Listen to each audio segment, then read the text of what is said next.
It's time for the Miller's Edge with four-time SEC champion and two-time national champion Christian Miller. Once again with Christian Miller taking him down. Here's college football playoff national champion Christian Miller on Tide 100.9 and 12:30 a.m. WTBC.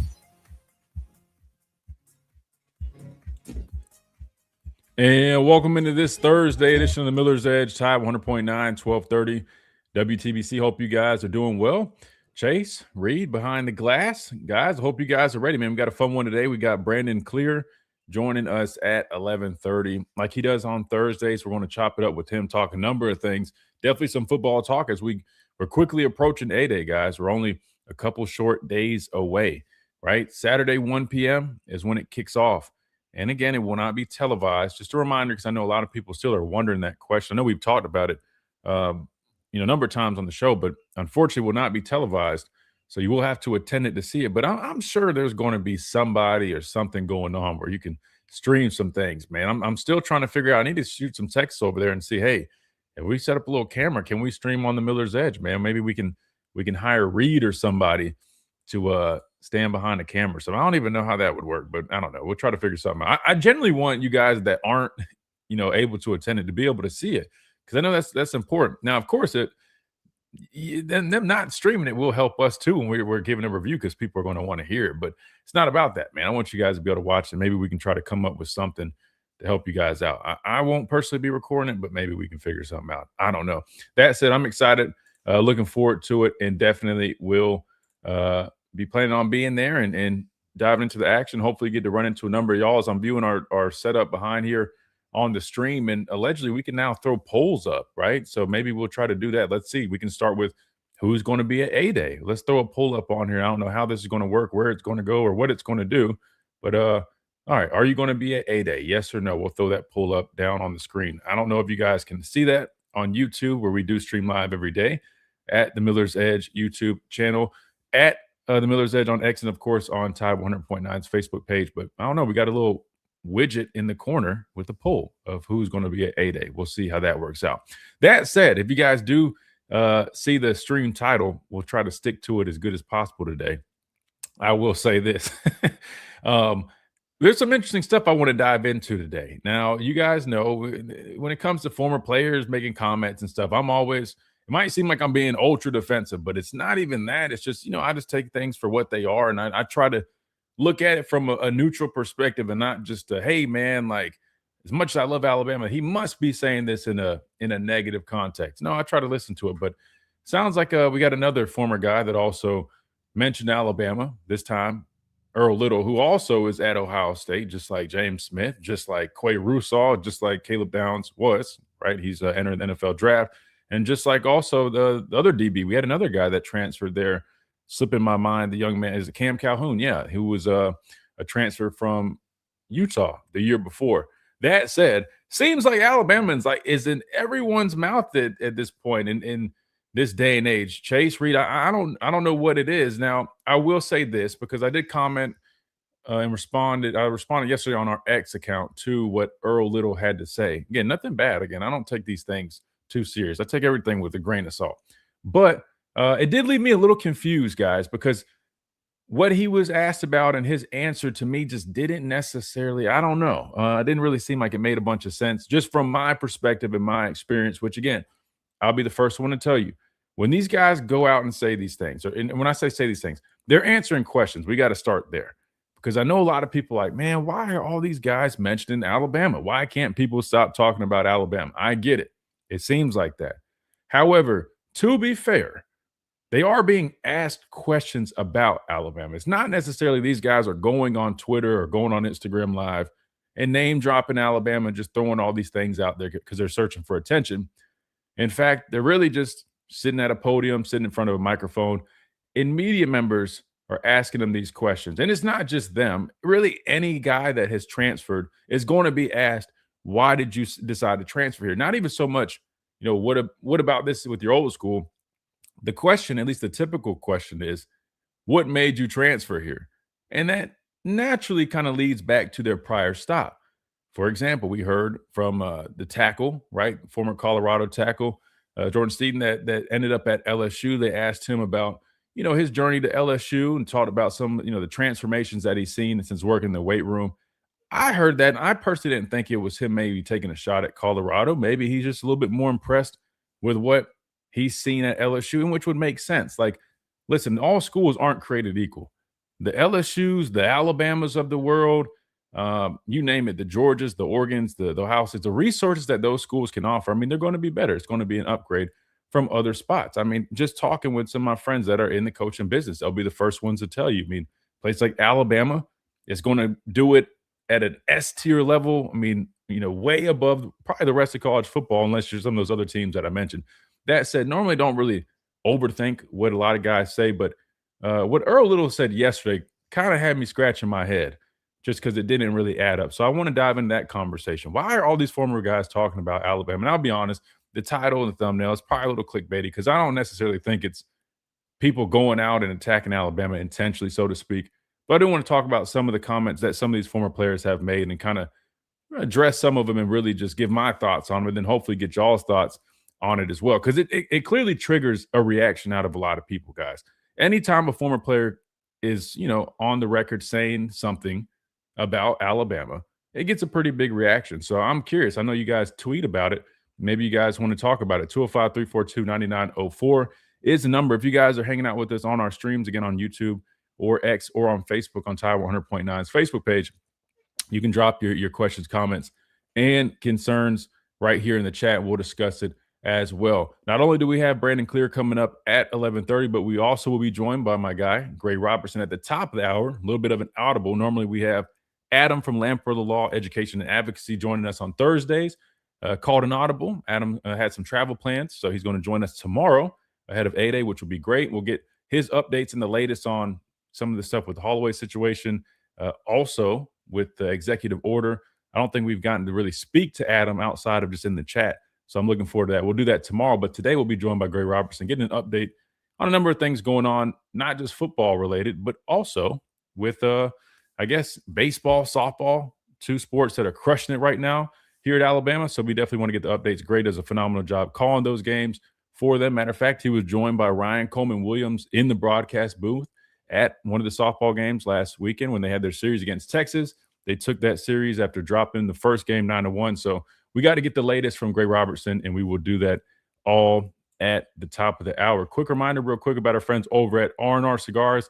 If you guys are like my dad, you like a nice stick, you like to kick back, relax, you enjoy sports, looking for a place to go watch these things, I'd imagine if you're in town, you're going to be at A-Day, but just say, you just want a place to go hang out before or after. Check out R&R Cigars, the best humidor in the Southeast. If you like the pipe like my dad, they got all that good stuff for you right there as well, plus over 160 bourbons for you guys to try. Drink responsibly, please. But they got a plethora of drinks. They got a bunch of drinks that are specialties there that you got to go check out at R&R, so make sure you guys do that. And if you're not local, don't worry about it. Head on to their website, rnrcigars.com, and use that code Miller's Edge. They'll get you 20% off. Plus, if your order qualifies, well, you get free shipping too. So some really good deals going on over at R&R Cigars. Again, 2703 Gary Fitz Street here in Tuscaloosa. I know a lot of people will be coming into town for A-Day. Make sure you guys go check out the mansion at R&R, man. It's a phenomenal place. Great environment. Again, really cool vibe. You can't miss a big white mansion on the corner. Again, that is R&R Cigars, the official cigar providers of Alabama football since 2014. All right, let's do this. Let's go ahead and hit a timeout. We come back. We'll dive into this conversation head first. All these former guys talking about Alabama, man. What is it about? Well, we'll tell you what it's about. We'll hear from Earl Little Jr., former Alabama plus former Florida State safety, who is now currently at Ohio State. He had some words specifically about the weight room. We'll talk about that. We'll hear from it. We'll listen to it. We'll respond to it when we come back, and we'll keep on rolling right here on the Miller's Edge. Tide 100.9, 1230, WTBC.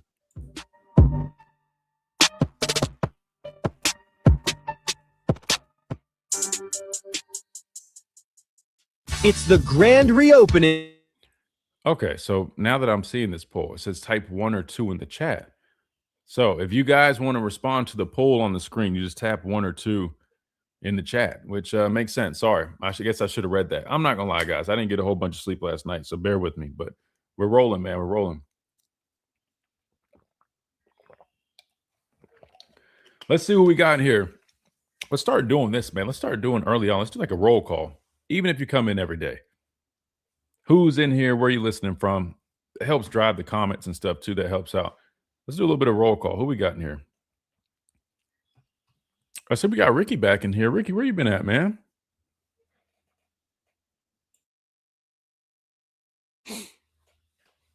We got Coach Carl. What's up? Good morning / afternoon for all my folks. What's up? We got Army. We got Compax. Okay. I can't even. I'm not even going to try to speak Spanish right now. It's not working right now. Bienvenido de nuevo. That's what I wanted to say. Sorry. Kenji, what's up? We got Crystal. What's going on? Jake, happy Thursday. Masters week. Oh, yeah. That's true. Yeah, maybe we can talk a little bit about the Masters. I think my dad's down at Monday after the Masters. Should be in Myrtle Beach. It's where Hootie and the Blowfish hold their annual golf tournament. That's like his favorite thing of the year. I mean, he absolutely loves it. So, dang, we got 100% no's right now.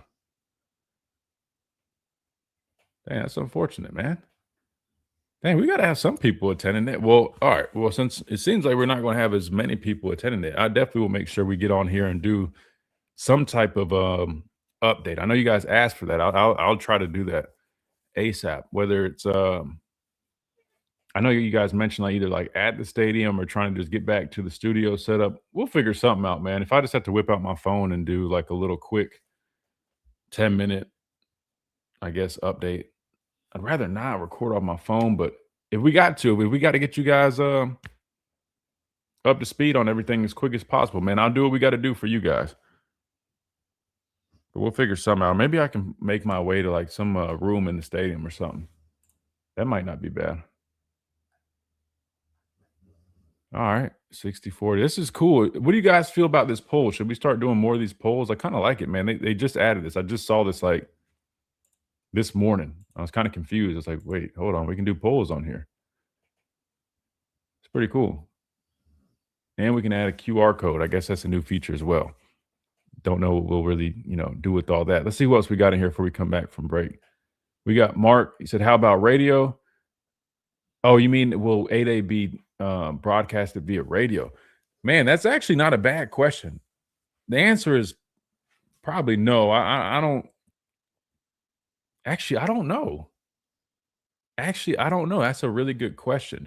Listen, in the past, we used to broadcast A-Day, which that's what you're referring to. I used to sideline report for A-Day. We used A-Day as a way to kind of get a test run for our broadcast during the season. So, in fact, we did used to broadcast A-Day via radio. That's actually, thank you. I think Reed's going to try to get an answer for that. That's actually a really good question. To my knowledge, because, I'm not doing sideline reporting right now. I do the post-game show. I don't know, but I don't think it's going to be on radio. But that would probably be a good idea for them, kind of protecting the visual aspect of it. But fans can at least kind of hear what's going on. I mean, I guess technically we could do some type of Miller's Edge broadcast, but again, it might be tough to try to do all that.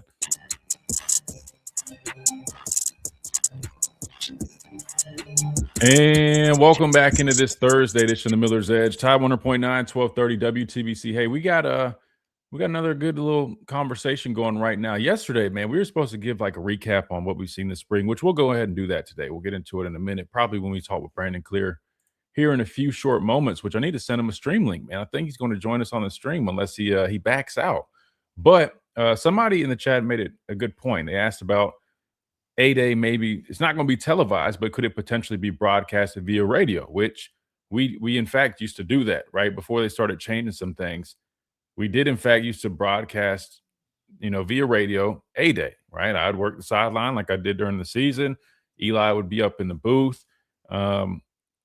Trying to think who was at the time. I guess John Parker Wilson, maybe, or Tyler. I think Tyler Watts was doing it that last year. But anyway, really good question. Personally, I don't think that's going to be the case. I don't have a definitive. I could be wrong. They could want to do a quote unquote test run for the broadcast team like we used to do.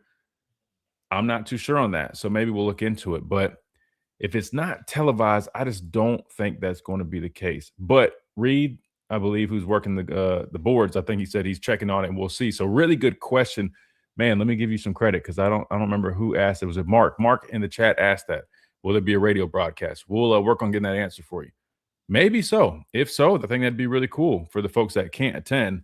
But just know, I mean, if you guys have YouTube or any of these social media platforms, there's going to be somebody, I would imagine, streaming it in some capacity. At least I would hope. And hopefully you guys can take advantage of that. But best believe, if you don't make A-Day, I promise I will do my best to try to get a quick video summary up as soon as possible, even if it's kind of like I did last weekend. It's a little generic thing. But the good news about A-Day is with it being public, I don't have to feel like I'm, tiptoeing out of respect of the staff or the football team, right? I mean, A-Day is a public event, so we can really dive into, hey, this guy had this performance. He threw this touchdown to this guy. It doesn't feel so sensitive. So just know we will get you guys up to speed, hopefully right after A-Day finishes. But if not, Monday's show, we will definitely dive into it. Not only myself, we'll do it with Coach DeBoer, because head coach Kalen DeBoer will be joining us Monday, this upcoming Monday following A-Day, right here on the Miller's Edge, live at noon.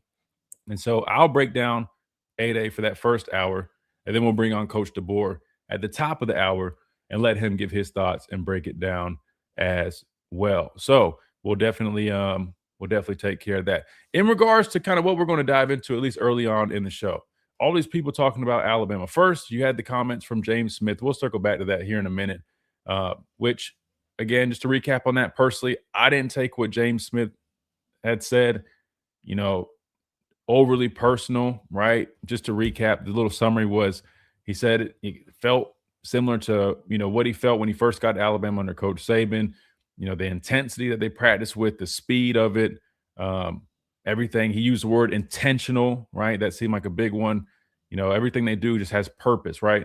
And so to me, I took it as, listen, it was more so he really was, impressed with what he's seen at Ohio State, what they're doing up there. I didn't really have too much of a problem with it. It was what it was. That's his experience. I've never played at Ohio State. I've never been there, let alone practice. I don't even know many people on their staff. I can't speak on it, but if that's his experience, I'll take his word for it. But I know some people didn't really like it. Well, fast forward, his teammate, who is also a former Alabama player, however, he had a quick pit stop at Florida State, which he did some good things. Earl Little, the defensive back we're talking about. Well, he was asked to compare Alabama to Ohio State. And listen, these reporters know what they're doing. They knew the comments from James Smith caught a lot of attention, took social media by storm. Best believe this guy, whoever asked him the question, knew what they were doing, and that's what they wanted to do. So this is Earl Little Jr. responding to that question. I'll let you guys hear, then we're going to discuss it. What's different about Ohio State compared to Alabama and Florida? I'm sure there are a lot of similarities. What are some differences? Just the level of competition day in and day out. Like at Alabama, we didn't compete in the weight room how we do here. So it's like literally with everything you're doing at Ohio State, you're going to compete, and you have to be your best every single day. Okay, so that was Earl Little Jr. in his comments regarding the differences between Alabama and Ohio State. Again, more than likely, the reporter that asked that question was trying to piggyback off of what James Smith was talking about, or what was when he was asked about a similar deal. So here's the deal. And speaking of this, it looks like Clint Dix, who is a former Alabama safety as well, now works with player development here on staff. He just responded to the tweet. Matter of fact, we'll just read his since it's 3 minutes ago. responded and said, "This has to be AI. No way he said that. Earl is 3 years removed from this organization. Don't believe this BS." Exclamation points, elephant emoji, and a heart emoji. So, and quick update real quick before I forget this. Reed announced that we will in fact be streaming A-Day on Tide and the Bears. So it will be streamed via radio. So they will be doing quote unquote a mock broadcast. So there you guys go. If you guys want to listen, you won't be able to watch it at least via television, but they will be streaming it, which is good because I'm imagining Tyler Watts and the broadcast team, Chris Stewart, they'll be calling it, and you guys can kind of have that same feel as if a regular game is being played in Bryant-Denny Stadium. So thank you so much, Reed, for that update. All right, back to this whole Earl Little thing. So responded. He said, "Hey, it has to be AI. No way he said that. 3 years removed from this organization. Don't believe this BS." Here are my thoughts, right? And I'll go ahead and pull up the tweet that I put out, a little lengthy, so I'll just read it for you guys. But this is why the whole deal with Earl kind of confused me, because initially, if you just heard him say, like he just said, "Oh, the competition here, especially in the weight room. Like, he immediately jumped to the weight room, which kind of threw me off. And here's why. This is my tweet. I'll read it and I'll expand in a second. This one is confusing. Not sure if he's referring to the competition analytically or just the spirit of competition, but I must say Coach Ballou and his staff do a great job at monitoring and tracking numbers in the weight room, utilizing technology to measure various data that directly encourages competition in far more areas than just the traditional max weight being used. They do this with the help of technology such as cameras and monitors at each platform, immediately sharing data and even past measurements. They also plaster results all over the weight room monitors. In regards to the training itself, I've always been impressed with the newer dynamics that they've adopted under Ballou, because it appears to be even more applicable to what is being done on the field. Can't touch much on the competitive environment aspect, as I had Coach Cochran as my strength coach while I was in college. But from the time I've spent in the weight room as of recent, it's appeared to have that competitive aspect. So to break all that down, listen, I didn't have Coach Ballou when I was here. I had Coach Cochran. However, when Coach Ballou took over, I was still in the league, and I used to come back and train all the time. He was super cool about letting us continue to use the weight room. Always been awesome, right? Ever since he got here. But in terms of like the stuff that they do, the reason I was so confused is like, I'm gonna call a spade a spade. The things that they've adopted under Coach Ballou, I mean, I know people always have comments about the strength staff or like what's being done, whether it's injury related or the guys don't seem as tough.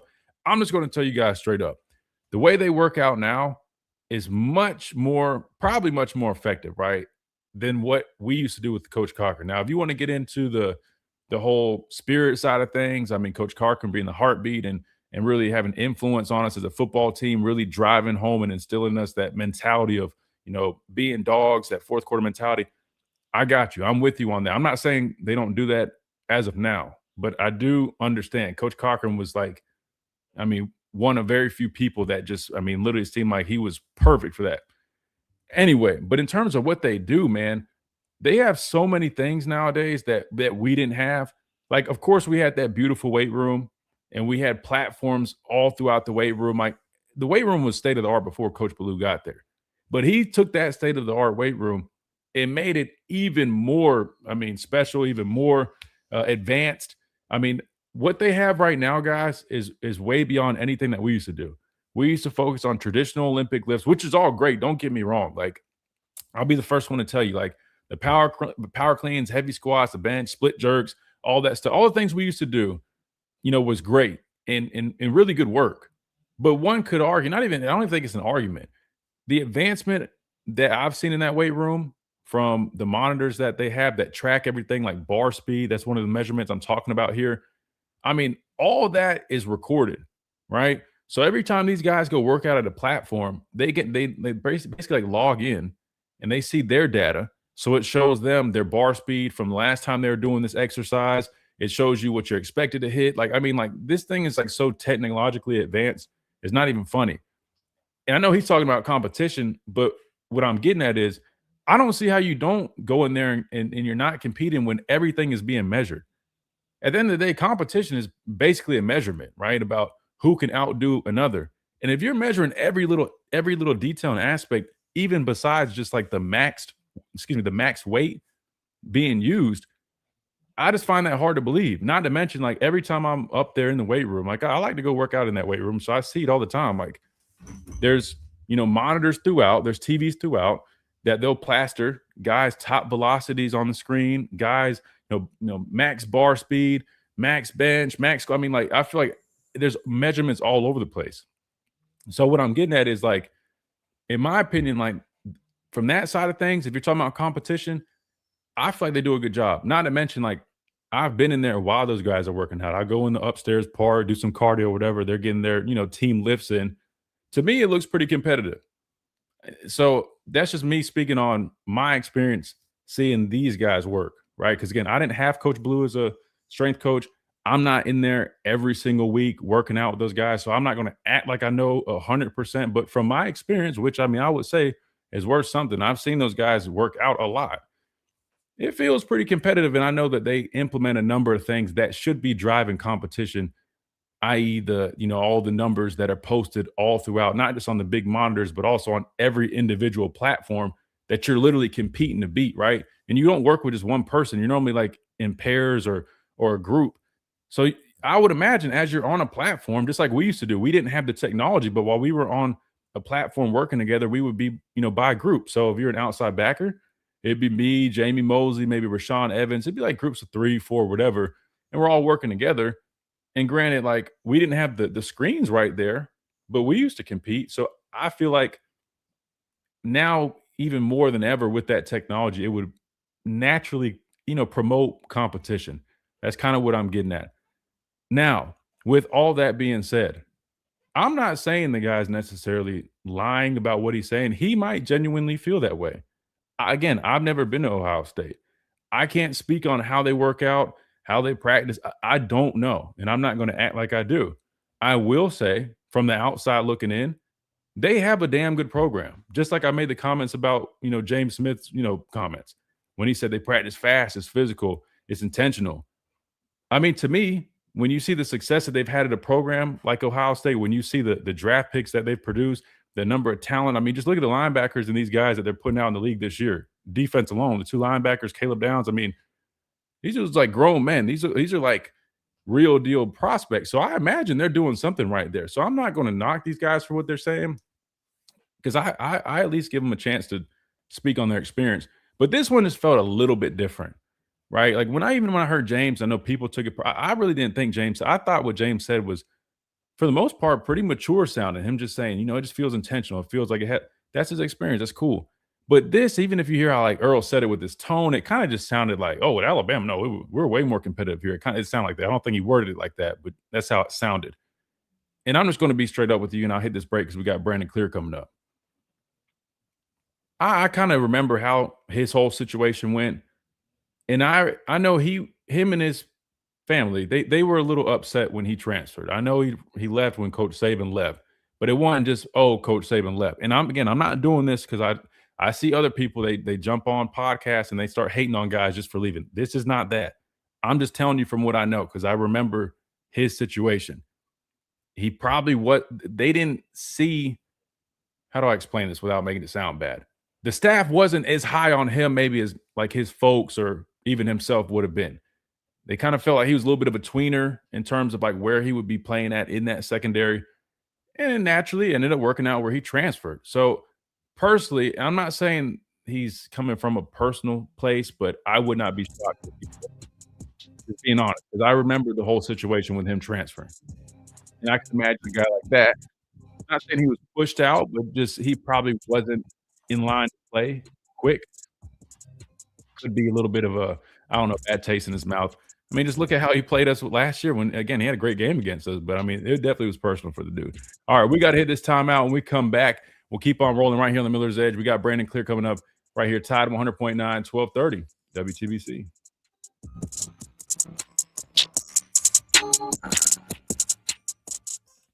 Do you have cracks or potholes that are dragging down your property? All right, good deal. We got another interesting conversation on our hands today. What do you guys think about this? Let me check this chat real quick. Oh, bet. I need to send Brandon this stream link. Thank you guys for reminding me that. All right, let's see. Invite. Let's get Brandon on the stream, man. Unfortunately, I don't know if my dad's going to be on here, but it's all good. We're going to rock and roll. I think he's already up at that golf tournament. I'm like, dude, why are you up there already? It's not even, I don't think it starts for a while. We'll see. Maybe he'll jump on. I'll shoot him a text too. Let's take care of this first, though.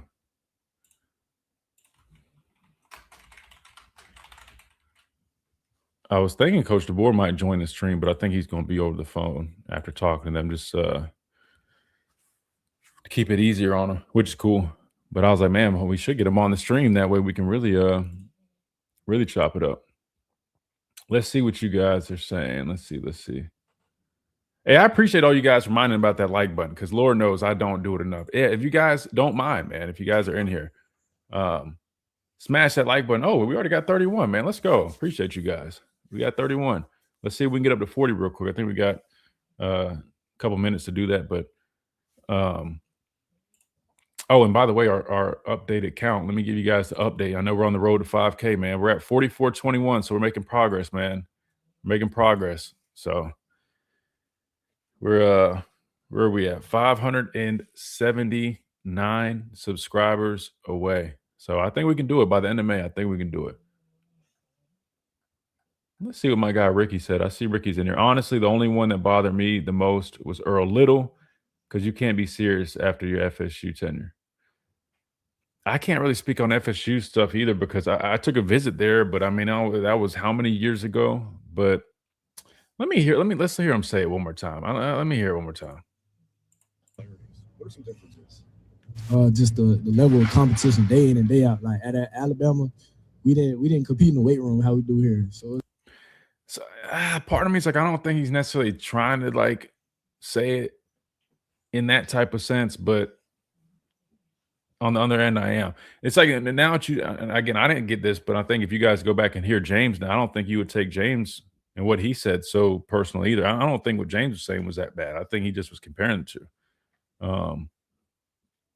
But I think if we had to rank them, I'd probably say Wilkins was probably I don't want to say like the most respectable, because I mean, I respect all these guys, even if it does sound bad. I mean, listen, to each his own, right? But I think Wilkins seemed just the most like there wasn't really anything to like overthink. And dude flat out just said, hey, I mean, he was honest, said he felt that he could be better developed at, Texas A&M. Some people might not want to hear that, but if you're a fan of the truth, the guy's not lying. Now, I can't speak on, Clem, because Clem, I don't know if Clem was hired at the time. I don't think he was, but you just look at kind of our results over the last couple of years with our offensive line. Granted, we've had guys, produce and go on to the NFL, be first-round picks, whether it's Booker or Latham, Proctor coming up. It just had the development in the trenches just hadn't been the same. Hey, Reed, tell Brandon that I just sent it to him via email, if you don't mind. Yeah, tell him I just sent it to him via email.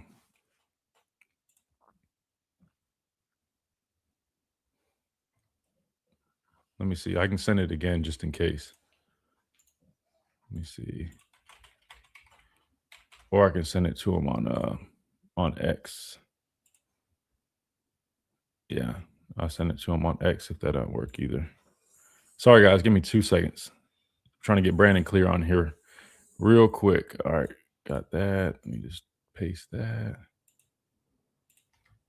Reed, if we need to, we can go ahead and come back, and then it should. There it goes. I sent it again. All right, cool. And welcome back into this Thursday edition of the Miller's Edge, Tide 100.9, 1230 WTBC. We're talking about the latest comments, right, from another former Alabama player with, I guess, quite some interesting remarks regarding the program now that they're at their new spot. And to be clear, it's in just about Alabama. I feel like every guy that's transferred gets these questions, right? How does it compare to your former school? This one's a little bit interesting because Earl did transfer from Florida State to Ohio State. He was at Alabama briefly. I don't know if it was, I'm assuming probably just 1 year. I think he was there as a freshman. And again, let me reiterate, or not reiterate, but let me clarify kind of what I was saying. I don't want to come off like saying like, oh, Alabama didn't want Earl. I'm not saying that, but I remember talking with folks in the building, and I just remember that, I think him and didn't his dad go on Twitter and post like a lot of highlights from practice and stuff. Personally, I think what I picked up was maybe the staff didn't see him in that same light, maybe as him or his folks had saw. And so I could see him maybe having some type of, feelings towards Alabama, which I don't even think this is the worst thing someone said, but it's just maybe, I don't know. And I already gave my whole explanation on the whole weight room stuff. So, but I think Justin commented on something like that. We got Brandon Clear that just jumped on here. So we'll have him chime in on it as well. I want to read what Justin said. He said, maybe I'm too old school. I still feel the traditional lifts produce better results on the field. Physicality was different. All the technology is great, but does it translate to the field? Believe it or not, it actually translates better to the field, in my opinion. And I'll elaborate on that in a minute. Now, again, if you're talking about the strength coach and his influence on a football team, I'll get Brandon to speak on that. I mean, strength coaches spend more time with the players than the actual coaches do. So that piece of it is key. It's critical. Like whoever is on your strength staff, they're basically like the heartbeat of the football team. They are the culture of the football team. again, I'm not up. I know Coach Blue very well. I know his staff very well. I mean, I'm up there a lot, but I'm not there every single day. And I'll be the first one to tell you, Coach Cochran was without a doubt one of the best, period, when it came to being the life of the team, right? Like he embodied everything that we were, supposed to be having instilled in us on a day-to-day basis. The fourth quarter program, the toughness, the grit, never stopping, always putting your foot on somebody's throat, the physicality, like all of that. But if you're talking about specifically what these guys are doing in the weight room from a physical aspect, I'm telling you I've done both. I've worked out with these guys and like the new staff and the stuff that they do. And I did the traditional lifts. I'm with you, Justin. I'm an old school guy myself. But without a doubt, the updates and the technology that they have, whether it's the 1080 sprint system or whatever it's called that helps with speed and all that stuff, and the bar speed and the complex lifts that are multi-layered. Oh, I'm not gonna lie to you. What they're doing is probably a lot more sports specific than some of those traditional lifts that we do. Just my opinion after taking part in both of them. Let's go to I would say the phone lines, but we're going to the streams, man. We got our guy, former Clemson wide receiver. He's rocking the shirt right here, man. And we're gonna let it slide a little bit. I guess my background's a little purplish too, so I'll get some weird vibes, man. We got Brandon Clear on the stream, man. Brandon, welcome in, brother. Hey, what's up, Miller's Edge family? Hey, man, I had to rep a little bit. I couldn't just brace myself by popping on and claiming I went to Bama. I didn't. I went to Clemson. I'm a Bama fan, man. So I want to be as genuine as possible. Yeah, well, genuine you are, but boy, you go raise some questions, or some eyebrows are gonna be raised with that shirt, man. You got the orange, the purple on the. Oh man, you know what, man? Because I like you, man. It's cool, man. That's true. That's true. Hey, listen, but you're right. You put in blood, sweat, and tears there, man. So there ain't no hiding it. Hey, Brandon, let me ask you this real quick because I want to get your thoughts on this. Did you have a chance to hear Earl Little and his comments comparing? What were your takeaways from that when you heard Earl make those comments? Did you think it was negative? Did you think he was being honest? Did you think there's a little bit of saltiness in there? What did you think? So I felt it was a bit of saltiness. And so I'm a big proponent, man. When you move on, don't crap on the place you left. You might have opinions and you might have those shared feelings inside. But when you get out in the public, you just do your best to make sure that you're not coming across as though you're just burning bridges. Yep. And so Earl Little, my question is, why are you talking about Bama? You just at Florida State. Talk about how competitive Florida State was. Y'all had a losing record. You were there. You were one of the leaders. So clearly whatever you were doing over there didn't translate. So your experience at Bama, Coach Saban was there. This new staff wasn't. And so, people don't do their research and they just associate that he may have been there during the Kalen DeBoer era. And, Coach Ballou wasn't doing what he needed to do to get them competitive and ready to go. Right. And, Coach Cochran, based off of the documentaries I've seen, man, he was an intense guy. My strength and conditioning coach, man, it was Joey Batson, just a great dude, man. And, the blood, sweat, and tears that we shed inside the locker room and in the weight room, man, out on the field, he was one of those dedicated resources that got us going. So when we got into the summertime, man, and really had to do the hard work to get to fall camp, he and his staff were top notch. And, again, Bama does something very similar. So, hearing some of these guys that get over at Ohio State and they have this opinion and all those things, I just feel as though they want to make sure they're making a good impression on their current place. They want to make sure they're, up in the ante of saying like, hey, I've come to some place that now it's different. We're championship bred and all the same tone. But, a couple of years ago when you were at Bama, there's a reason why you came to Bama. There was a reason why you wanted to get on the field at Bama. You wanted to compete. And you left because you wanted to seek another opportunity and you didn't want to necessarily stick around with the new staff coming in. But in reality, it's, again, you want to go somewhere where you were going to be, dedicated spot to start, right? And so, I could easily undermine his ability to compete because he didn't want to stick it out. But I could also say he wanted to play for Coach Saban and wanted to be coached by Saban, so he left. So that's where it just gets tricky, man. I think guys can have opinions. I think there's a better way to do it to where you're not just, crapping on the place you just left. And so, that looks bad on, Coach Ballou, man. I'm just like, why would you have those relationships there? Don't do that. Just say, hey, it's different. I'm excited about the opportunity. Ohio State does things at a top notch, but so did, the other places I played at. It's just different. And I think we're going to have a championship medal to do some big things coming up this season. That's how you answer the question. Yeah, no, and you're 100% right. And it leads me to just believe that the media training is a lot different nowadays because personally, when I was here at Alabama, Now, I know I do radio and stuff now, but I'm just telling you right now, I hated speaking to the media. I used to get, nervous about it. It wasn't like comfortable for me. I just wanted to kind of, just stick to myself. I didn't want to be in the spotlight. I just wanted just to grind, do my thing. But it was a part of what we had to do as, members of this football team, especially as I got older, ended up being a leader on the team. But I always know every time we used to go up there in that office before we would be in front of the media, they kind of walk us through, hey, this might be going on. You don't need to touch on all this. Just, always remember, compliment your teammates, always respect the opponent. Like everything was very standard.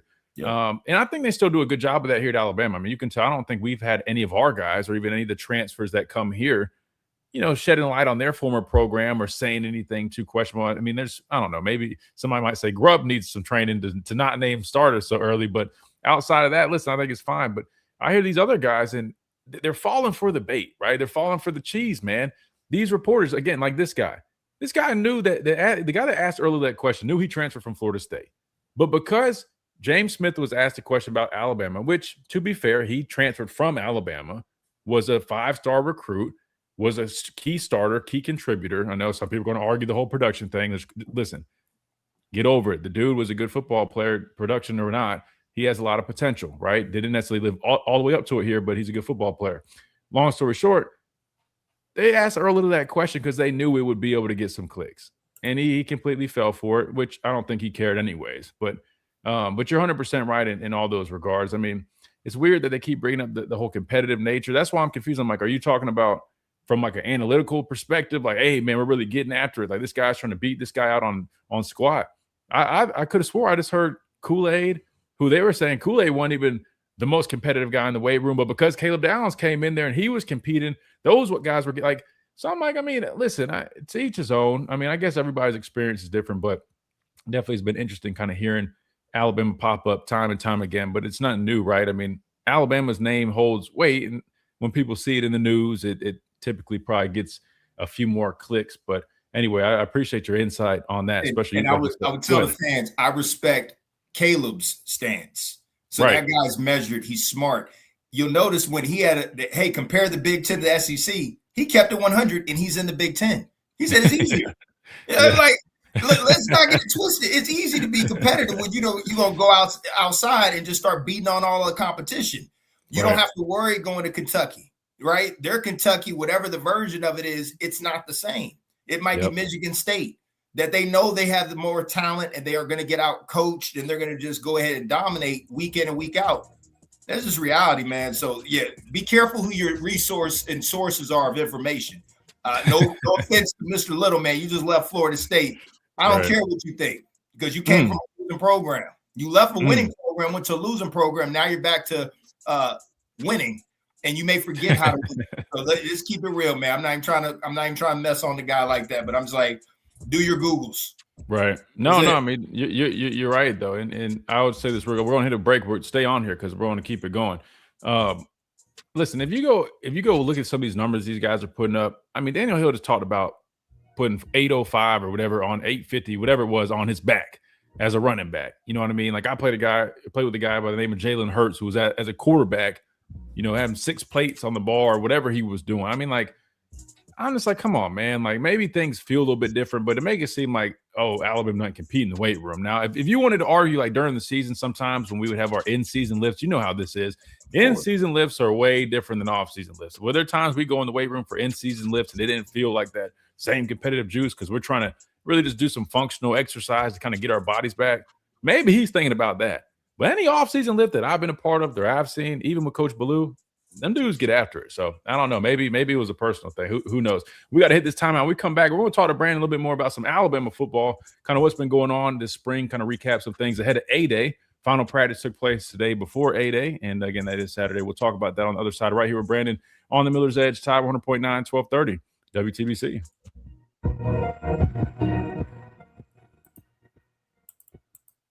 Weather brought to you by Tidwell Chiropractic, the only third-gen. Brandon, I appreciate you jumping on the stream, man. I was too busy talking. I was like, damn, I forgot to send him that link. So I'm glad you got it figured out, man. But it's all good, man. Now that you pop on. Absolutely. Now that you have that, man, same thing. Just click on that and it'll be the same each week, which is perfect. Awesome. Yeah, I love that, man. Yeah, man. That's what's up. Yeah, Joey but said that was funny, bro. Anytime I hear people talking about their old places, again, we all have opinions. I have things that I would tell you offline, about my experiences at Clemson. But listen, I online, have some things I can say about my experience here. It's man. Like, you know what I mean? But it's like a code, the brotherhood, right? Like you go through some grinds and injuries and all these things, man. Like the leader of that whole process, like you got to respect it, man. And if you got an axe to grind with it, I get it.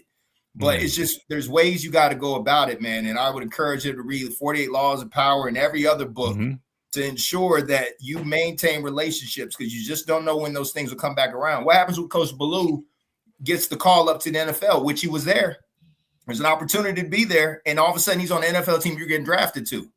Now, you know what I'm saying? Like, now the coach is like, oh, hey, man, when I was there, he wasn't doing anything. He's not competitive. He was always bulking back on trying to do things. So you get what I mean? They talk to these coaches. He worked with you. Matter of fact, when the NFL come in, the first place they go to is the strength and conditioning coach. That's true. I played with a dude, man. His draft stock dropped because our strength and conditioning coach hated him, because he didn't. When I say no work, Christian, and he was one of my mentors, man, I was like, at a certain point, I was like, I'm a hard worker. So I was like, I can't associate with this. He would come in the gym and say, y'all boys got that weight. I got the field. I'm like, what? And that's what I learned when I came in. His legs, no squats. You know what I'm saying? Like, and then I see a CJ Spiller who's just a hard worker, man. He's like, I'm getting on walls. And he's squatting 400 or 500 pounds and just doing everything top notch. So I saw that, and that's what I aspired to be. But there's dude, on every team, man, there's guys just like, bro, I don't need to lift weights. For what? Oh, yeah. We had a few. Yeah. We had a few. I mean, everyone a ton, but we had a few that, they're pretty athletically gifted, and they didn't always have that same thing. But for the most part, man, what helped us was, number one, Coach Cochran. I mean, he set the tone. You know what I mean? I mean, he would be quick to, if the warm-up wasn't right, get y'all's ass back in that tunnel. We were running it back. You know what I mean? And Coach TJ's Mr. Old School, man. Squat jump your ass. You know what I mean? Like, have us literally squat jump. You touch your toes, jump. It's just like literally it was cool. But really on top of that, it was the accountability amongst each other. You know what I mean? We're like, especially when we were doing our summer conditioning program, if we're running snakes, if we're running stadiums, if we're doing whatever. And these coaches knew what they're doing. Hey, if he don't make his time, it don't count. Yep. What do you think 105 dudes that are, baking in the sun that are about to pass out are going to do to the dude next to you that just missed his time making everybody else run another one? You don't want to be that guy. Especially on the 110s, man. Oh, buddy. Listen, if dudes weren't on the verge of passing out from 110s, we probably would have had some brawls out there, because we had some dudes missing times, bro. We'd be on 15, one more. Hey, I ain't going to say no names, but always be some big dudes, man. Miss the time. It gets to a point. Ruben, Tim, hey, bro. Christian, that was fake bad, bro. Because you get them long breaks, you be like, come on, man. Facts. Come on. I be on that line, I'm like, I'm over here cheering. I'm like, nah, slow it down, bro. I said, we might have extra. But his big tail, man, it's gonna take a little extra time for him to cross his line before I gotta go ahead and get more. So facts. Oh, we used to use them tricks too, man. We used to do the middle portion. We used to use all types of tricks trying to get us an extra little second or break, man. You know what it is. And then young cats coming in trying to show up people. Nope. Oh, no. And welcome back into this Thursday edition of the Miller's Edge, Tide 100.9, 1230 WTBC, man. We just were laughing. If you guys caught the tail end of that, man, me and Brandon kind of reliving those conditioning days. We're talking about, weight rooms and all this stuff. Brandon's experience at Clemson, man. It's all one and the same, man. When you play Division I football, hell, probably even, other divisions and stuff, but similar experience, man. You always got a few of them cats that are dragging the group behind, making everybody else have to do a little bit more. Dudes kind of faking things to kind of stretch out that break just a little bit, like that middle portion, man. We used to do the middle, and we do our 110s, and that's what made the 110 so hard. Because when I say middle, it would be, all right, we're doing, like basically back and forth between like 20 to 40 yards. We're doing like the karaoke, we're doing bounding, we're doing single leg hops, all that stuff. But it's kind of just back and forth, probably about 25 minutes. So by the time you finish that, you get a quick little 3-minute water break. It's like these jugs with these little squirt handles, man. You just squirting that handle. Next thing you know, whistle's blowing. It's on the line. It's time to go. So it's like after lifting. Don't. Oh yeah, that, Chris. It's after lifting.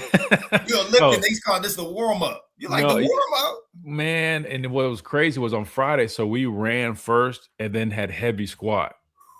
So I'm not gonna lie to you, it was the craziest system. It's like, bro, we just ran. Like Coach Cochran was like out of his mind. I'm like, we just did middle. We just ran stadiums. And then bust to the facility to go work out, and we're throwing plates on our back. I'm talking about like two rep max type deal. This ain't like reps of 10. No, man. When I tell you Friday, boy, they would make sure we didn't have no energy to go get into no nonsense on the weekend. I could just tell you that much. They had a plan and a rhyme for reason for everything. We're joined by Brandon Clear, former Clemson wide receiver. You see that shirt he's got on there, man. But we make it work. Now I'm just giving him a hard time. Brandon, man, we got a few minutes for you at the top of our break, but I got to ask you about spring ball, man. I know we've been talking about it over the course of the last few weeks, man. From everything that you've been seeing and hearing, I know there's been a lot of intel coming out. Scrimmage number 2 this past weekend. Just what are some things that you're kind of, or so I guess maybe how are you forming an opinion about this football team so far with what you heard, and kind of what do you want to see this Saturday with A-Day coming up? Yeah, so I would say I'm hopeful. And one of the things, so again, you're not James Smith, man, he's talented, right? A lot of guys can have the opinion on him and his productivity and all those things, but I'm not going to get it twisted. He was a talented guy, twitchy, disruptive, and we are going to miss him. But what I have seen is this shift to having length. So even length at D tackle, length on the outside, they want long limb guys to really start getting into those passing lanes, but also being, again, more of the edge setters and establishing the gaps. And so that's one of the things when you get bigger and you get somebody like a Terrence Green to come in, he's going to be a gap eater, and that's what they need. And so I'm excited to see what that looks like against our offensive line, because I have questions about the offensive line. Again, they already seem like they've got 3 names etched in stone, so everyone else is going to be rotating in and vying for those opportunities. Although Sanders is not going to be playing, I was hopeful that he'd be in for the spring. Him being at left guard, seeing how that works. So I want to see the O-line. I want to see what that looks like. I want to see how our defensive line, do we have twitchiness? Do we have guys that can create by themselves? I don't know. I don't know if we have it in droves. I think Pierre is probably the only one that can consistently get a pass rush without help, and help being blitzes coming from every which way. I think if you put him on one-on-one because of just his length and his ability to bend, he's going to be a consistent pass rusher. I just want to see what some of these younger guys, or some of these guys that necessarily didn't get an opportunity, how they look off the edge. And then also the South Carolina transfer. Again, I've heard promising things about him. I don't know what position is going to be best. And so I think it's early. They're going to be trying him at Bandit. They're going to be trying him at Wolf and all those things, but I don't know if he's going to be great in coverage. So is he almost a tweener? And so what does that look like? And then the other thing I really want to see, the running backs. I've heard a lot of things. I know that, Kevin Riley's getting some, he's getting kind of pushed to the side, even though he's been dominating, I heard, in the spring. So I want to see what that looks like. Is him putting on size? Is that going to help him? Is he going to be able to create and not have to wait for these holes to kind of set up? Like, what does that look like? Daniel Hill's gotten some good pub. And I'm disappointed we didn't get to see Corral. I know he's injured. And again, he's still able to put on size and do all the lifting and all those great things that happen for those early enrollees. But I was hopeful that he'd be able to get an opportunity to come in and make an impact. So good things to see, man. I'm excited, and I'm hoping that we get some good news coming out with the quarterbacks as well. Probably going to be plenty of info and intel on that one. Everybody's going to have their eyes on that. I know Coach DeBoer has been asked plenty of questions regarding the quarterbacks, and he actually went back and kind of, wanted to clear up some of his comments coming out of scrimmage number 2 that, hey, I mentioned they weren't as sharp as they've been. Well, that's because they've been playing really good this spring. So fans will get a chance to see both of these quarterbacks in action Saturday, and I think that's going to be a big topic. And we'll talk about it with him on Monday, as Coach DeBoer will be joining the show right here on the Miller's Edge. Brandon, we appreciate you joining the screen. Oh, yeah, exactly, man. Congratulations, man. That's awesome. Appreciate it. Yeah, it'll be fun, man. We'll chop it up with him, get his 8-8 thoughts, and then we'll, of course, chop it up with you next week as well and get your thoughts. Are you going to be able to slide down here by chance or no? Nah, I won't be able to make it, man. Got 2 kids, bro. Yeah, I understand. Well, Well, we'll try to. Time is occupied now, but one of these days I'll make it over there. Yeah, when you do, man, we'll have to chop it up. But I'll definitely make sure we give you all the intel and feedback that we have coming out of it, man. But I appreciate you as always, man. You have a great rest of your day, brother. All right, you too, bro. Appreciate you, man. Sir. Roll Tide. Always. Yes, sir. Roll Tide. I love it, man. We always get a Roll Tide out of Brandon, even though he's got his Clemson roots to him, man. But big thanks to him joining us every Thursday, man. Always does a phenomenal job giving us his insight on things going on. We got to hit this time out. When we come back, we'll be joined by Gray Robertson right here on the Miller's Edge, Tide 100.9, 1230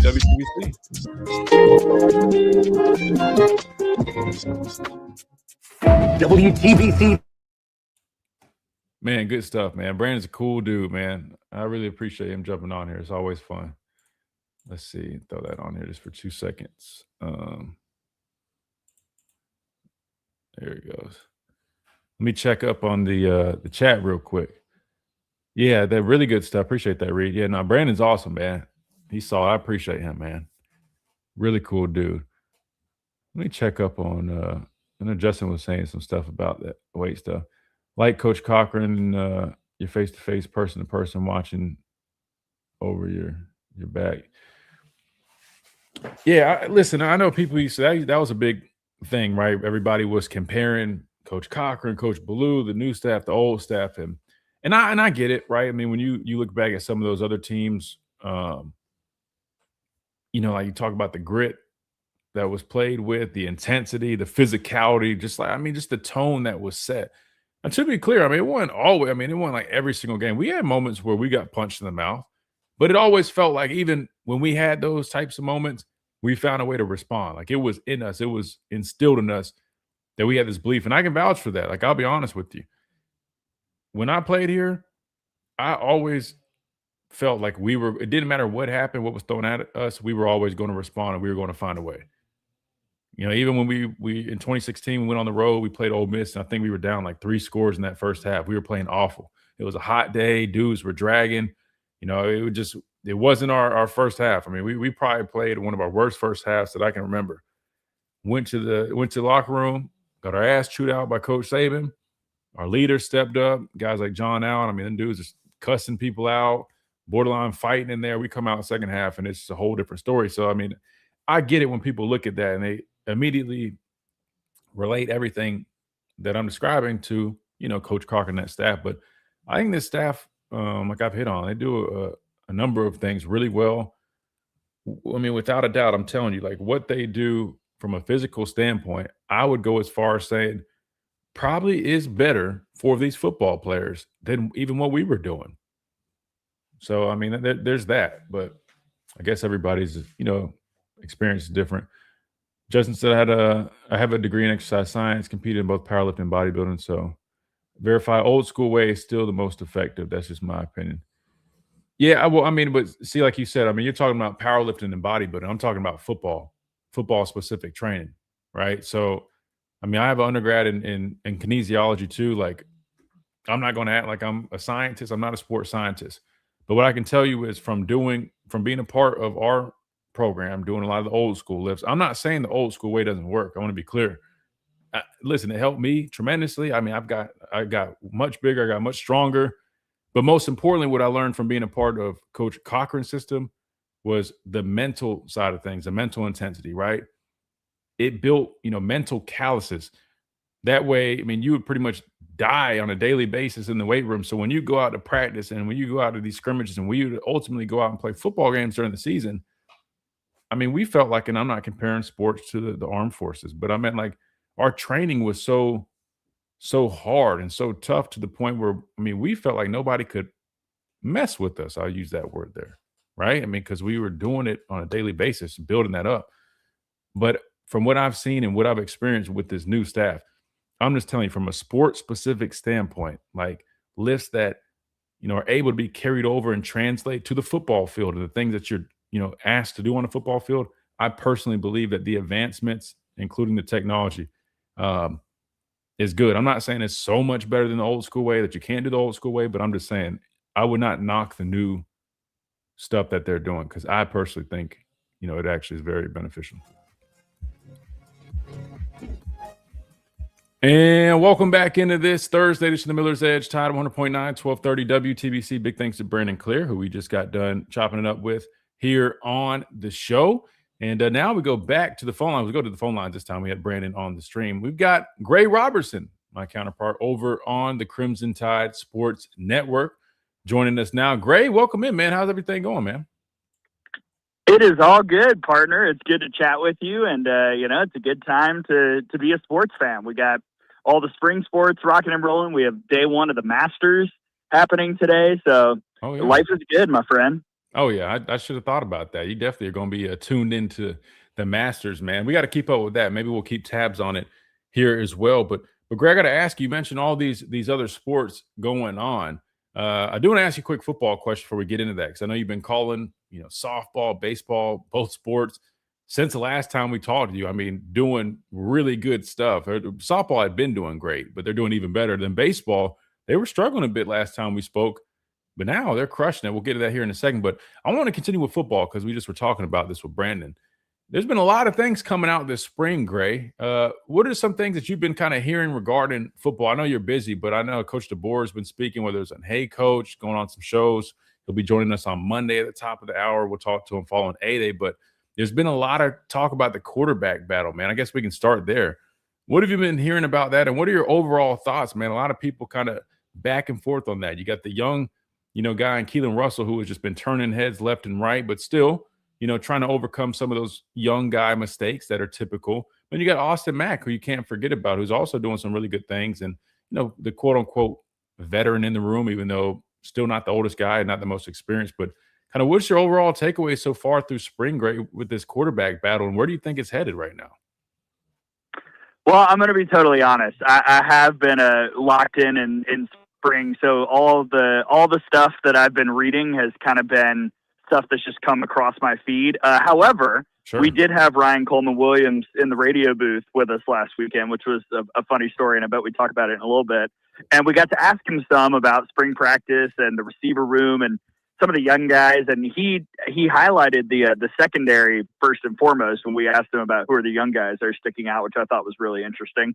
But also, he's talking about the quarterback battle and how both guys are really starting to get comfortable. And I think that's the point of spring practice when you've got a quarterback battle, is see who can not only understand the offense, but who can get comfortable and not just running the offense and, making plays and, figuring out how the system works, but also leading. I mean, when you're the quarterback, you're the quarterback. You are literally leading the offense. And I think that's probably one of the biggest things that Coach DeBoer and the staff is looking for in the spring. Not even necessarily all execution based, but who's able to lead the guys, who's able to really kind of control things when moments get chaotic. And I still would think that Keelan Russell will be that guy, in the future, but Austin Mack certainly has that experience that you were talking about because he's been in the system for such a long time. And even though I don't even think he's 20 years old yet, he's been in college for 3 years. So he's got that experience at that level.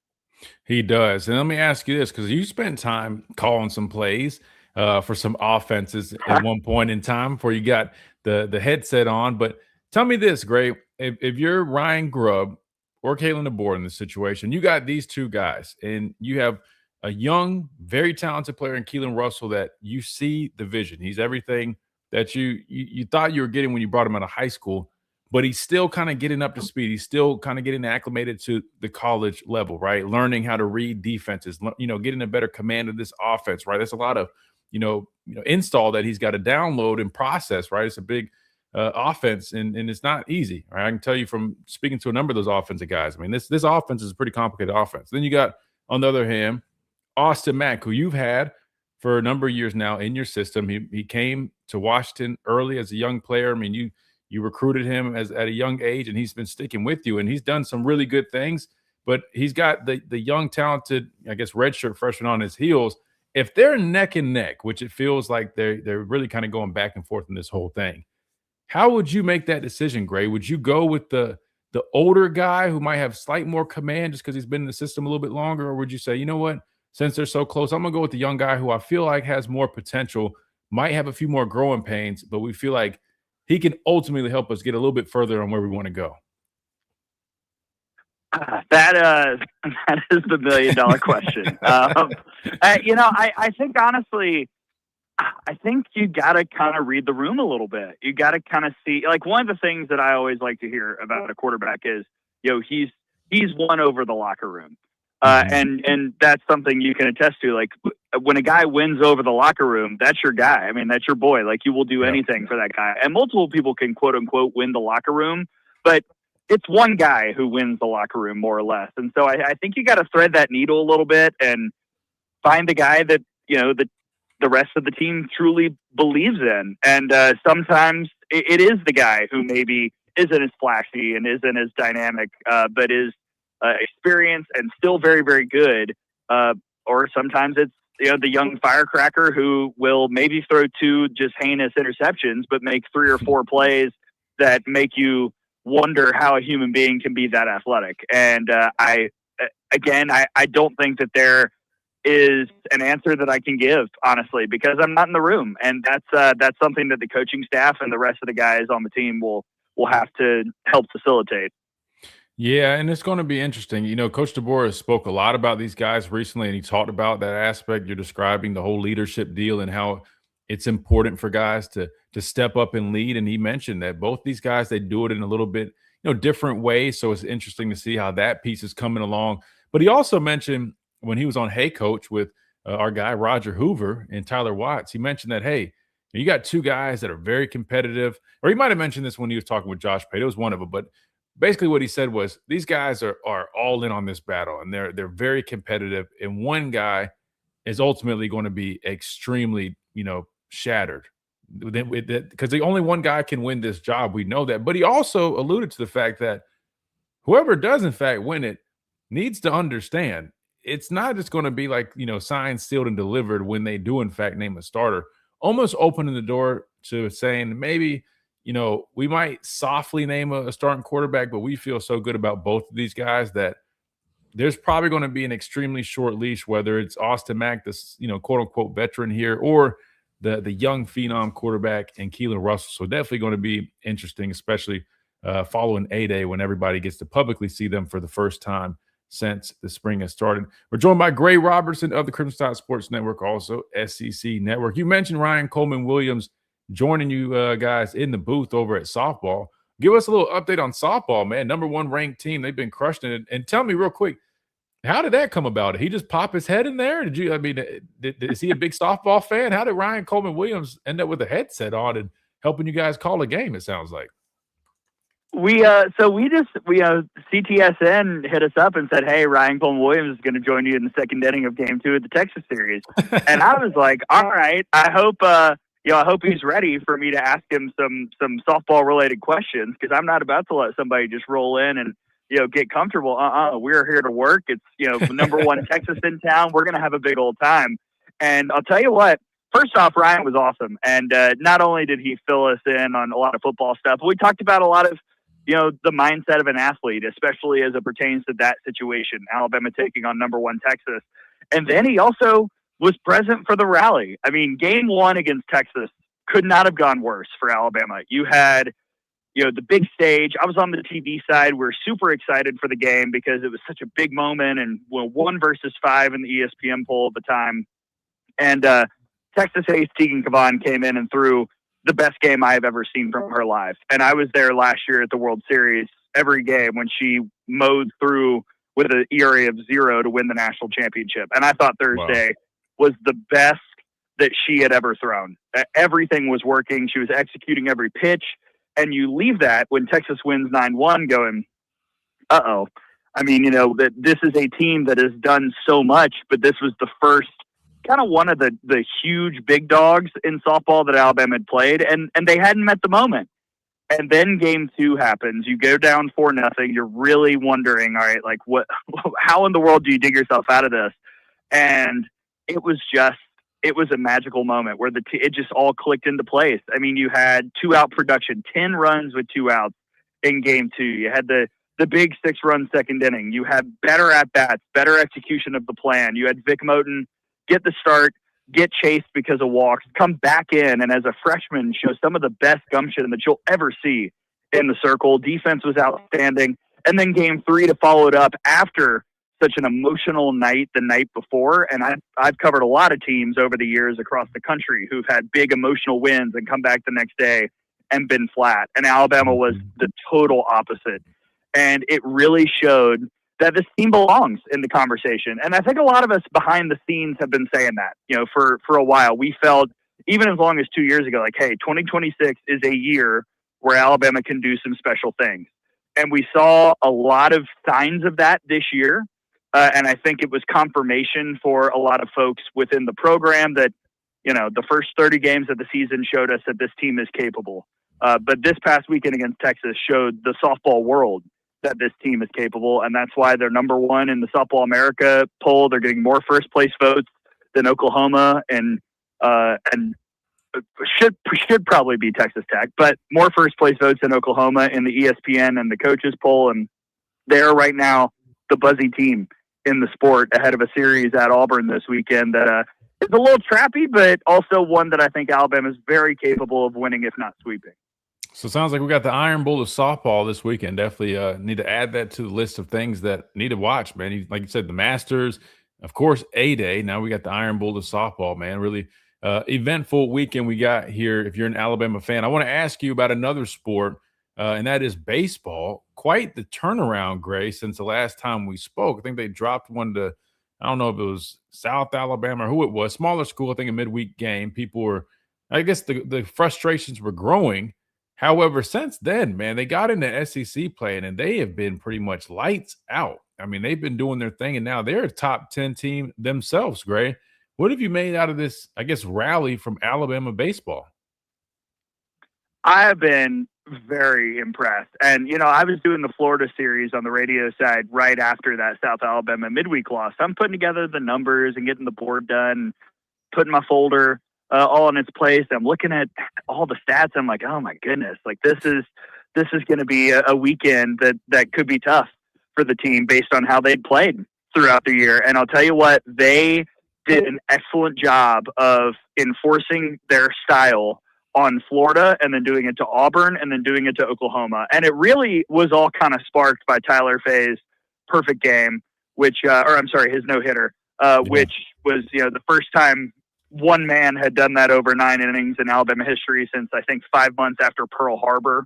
And that performance seemed to light the fire. And then Alabama did a great job of the rest of the Florida series and the Auburn series executing. If they had first and third with 1 out, weren't afraid to lay down a squeeze bunt. Just get runners in as however you can. The power has been there. Brady Neal has been on one. Justin LeBron has been really consistent. Bryce Fowler at the top of the order has been fantastic. The defense has still been shaky, but it hasn't been hurtful.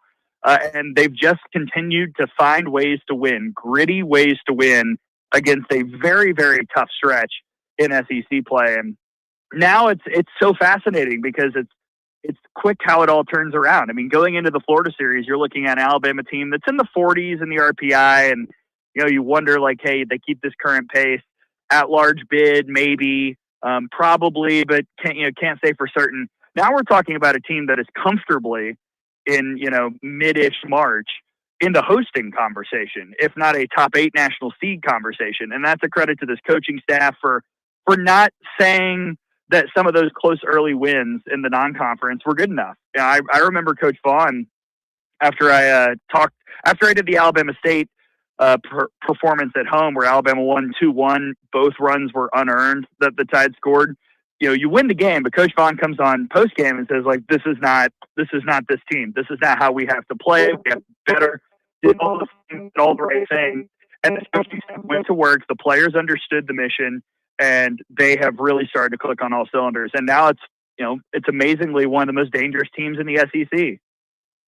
They really are, and I'm loving it, man. I'll be honest with you. I was a little unsure. Like I said, last time we talked, everything kind of going on. I'm like, it's just not kind of the team that I thought we were going to be this upcoming year, especially, Justin LeBron and how talented he is. I mean, one of the best prospects I think we've had probably, well, I want to say ever, but I'm not a historian when it comes to Alabama baseball, but I would imagine he's definitely up there. But yeah, they've been doing some awesome stuff, and hopefully they can continue that along with softball, because I'm excited, man. I mean, if we continue on this trend, we're talking about some really good postseason runs upcoming for these teams. We got to be where our feet are, like you said. We definitely got some good series coming up, so we'll definitely you can come and enjoy the.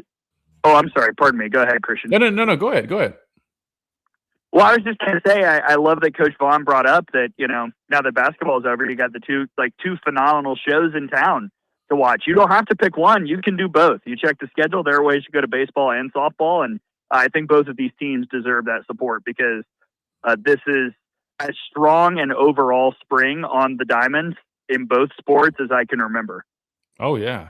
Well, and to your point, I even saw a quick little clip that I think maybe UA Athletics, somebody posted on Instagram, but they had asked a number of other SEC teams and their players kind of the toughest places to play. And everybody, it seemed like, was saying road stadium. So, shout out to everybody that's been attending the games and been helping that environment be what it is. I know football got to go out there maybe last week, something like that, for one of those games. And maybe that's why Ryan was out there as well. I know as a team, they go out there and support. But, yeah, like you said, if they ever have any more of these – not if they ever – when they have these series coming up, it sounds like they're on the road at Auburn this weekend, correct? But they'll be back soon, I'm imagining. Oh, yeah. Next weekend is Alumni Weekend. So it's the 30th anniversary of Alabama softball, and there are hundreds of alumni coming in. It'll be a big old party. And obviously with the Morgan Wallen concert, there's already a lot of buzz in Tuscaloosa. So it's going to be a packed house. If you have a chance to come next weekend, I would recommend everybody to show up to Rhodes.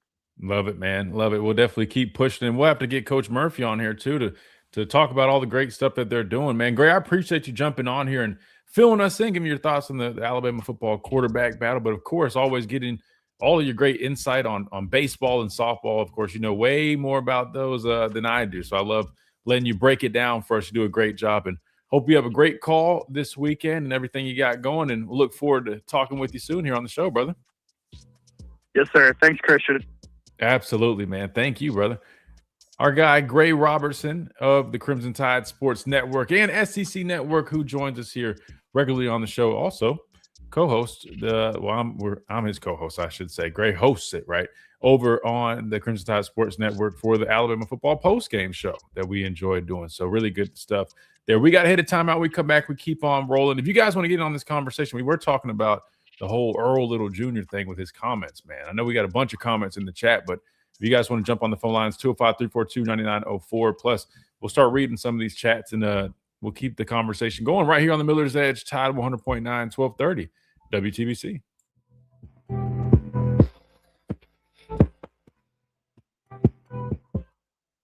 Fincher and Osment Jewelers, a Tuscaloosa original since 1904, a shop that has stood the test of time with jewelry made to stand the test of time. FincherandOsment.com.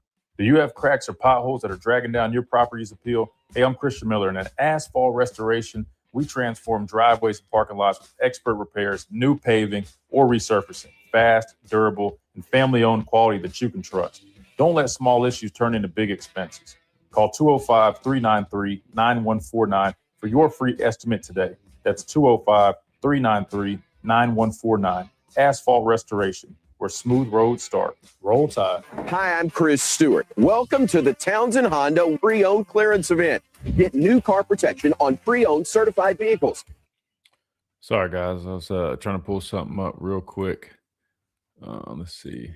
Hold on, give me 2 seconds. Hit this chat here. Went to the beatdown Thursday night. The way Team 30 responded was awesome. Man, they've been doing some really good stuff. I love that for them, man. Yeah, I'm excited for both those teams as they keep marching along through conference play, man. Those girls can fling it. I really watch the playoffs and championship. You look at softball differently. Man, I always tell people, man, I wish I knew more about softball a while ago. I kind of got into it probably a few years back. But it's been great, man. It's honestly been great. They're fun to watch. I like baseball and softball, but softball, I think like the pace might be a little bit quicker, and those ladies do a phenomenal job. It's entertaining, you know. I mean, from watching Montana Fouts and seeing her pitching, how fun that was to see her do her thing, and just a number of these young ladies, man. They do a really good job, and Coach Murph he's awesome, man. Huge supporter of what we do. Always invites me and others to come watch the games. I mean, he's always just generous. Like, hey, man, y'all just come hang out. Like, I mean, really good people over there with softball. So I'm with Gray. If you guys have the chance, make sure you guys support them. They do a really good job. And baseball too, man. Baseball too. Plain the Dale Tide cap. What does that mean? Plain. This is the black and cream version. I have the crimson version, but this is is that what you mean by this, like the plain version? Joey, nah, it won't be televised, but it sounds like it will be broadcasted via radio. So that is cool. So you guys can listen to the broadcast. So I'm sure Tyler Watts and Chris will be doing a good job with, the play-by-play and the color and all that good stuff. Kind of painting that picture for you. So, I mean, you won't have the visual, but they'll at least be painting one for you, I guess, mentally. Probably late in the discussion, but if Bama's strength and conditioning development is so bad, why is that every Bama player that goes to Ohio State is instantly the best player they have at that position? I don't know if I would say that. I don't know if I agree with that one, Alpha. I don't know. I mean, I wouldn't say, from what I've heard about. Oh, thank you, Latoya. Yeah, I think we're at 53 likes. If you guys don't mind, hit that like button if you haven't already, man. Let's see if we can get up to 60 real quick.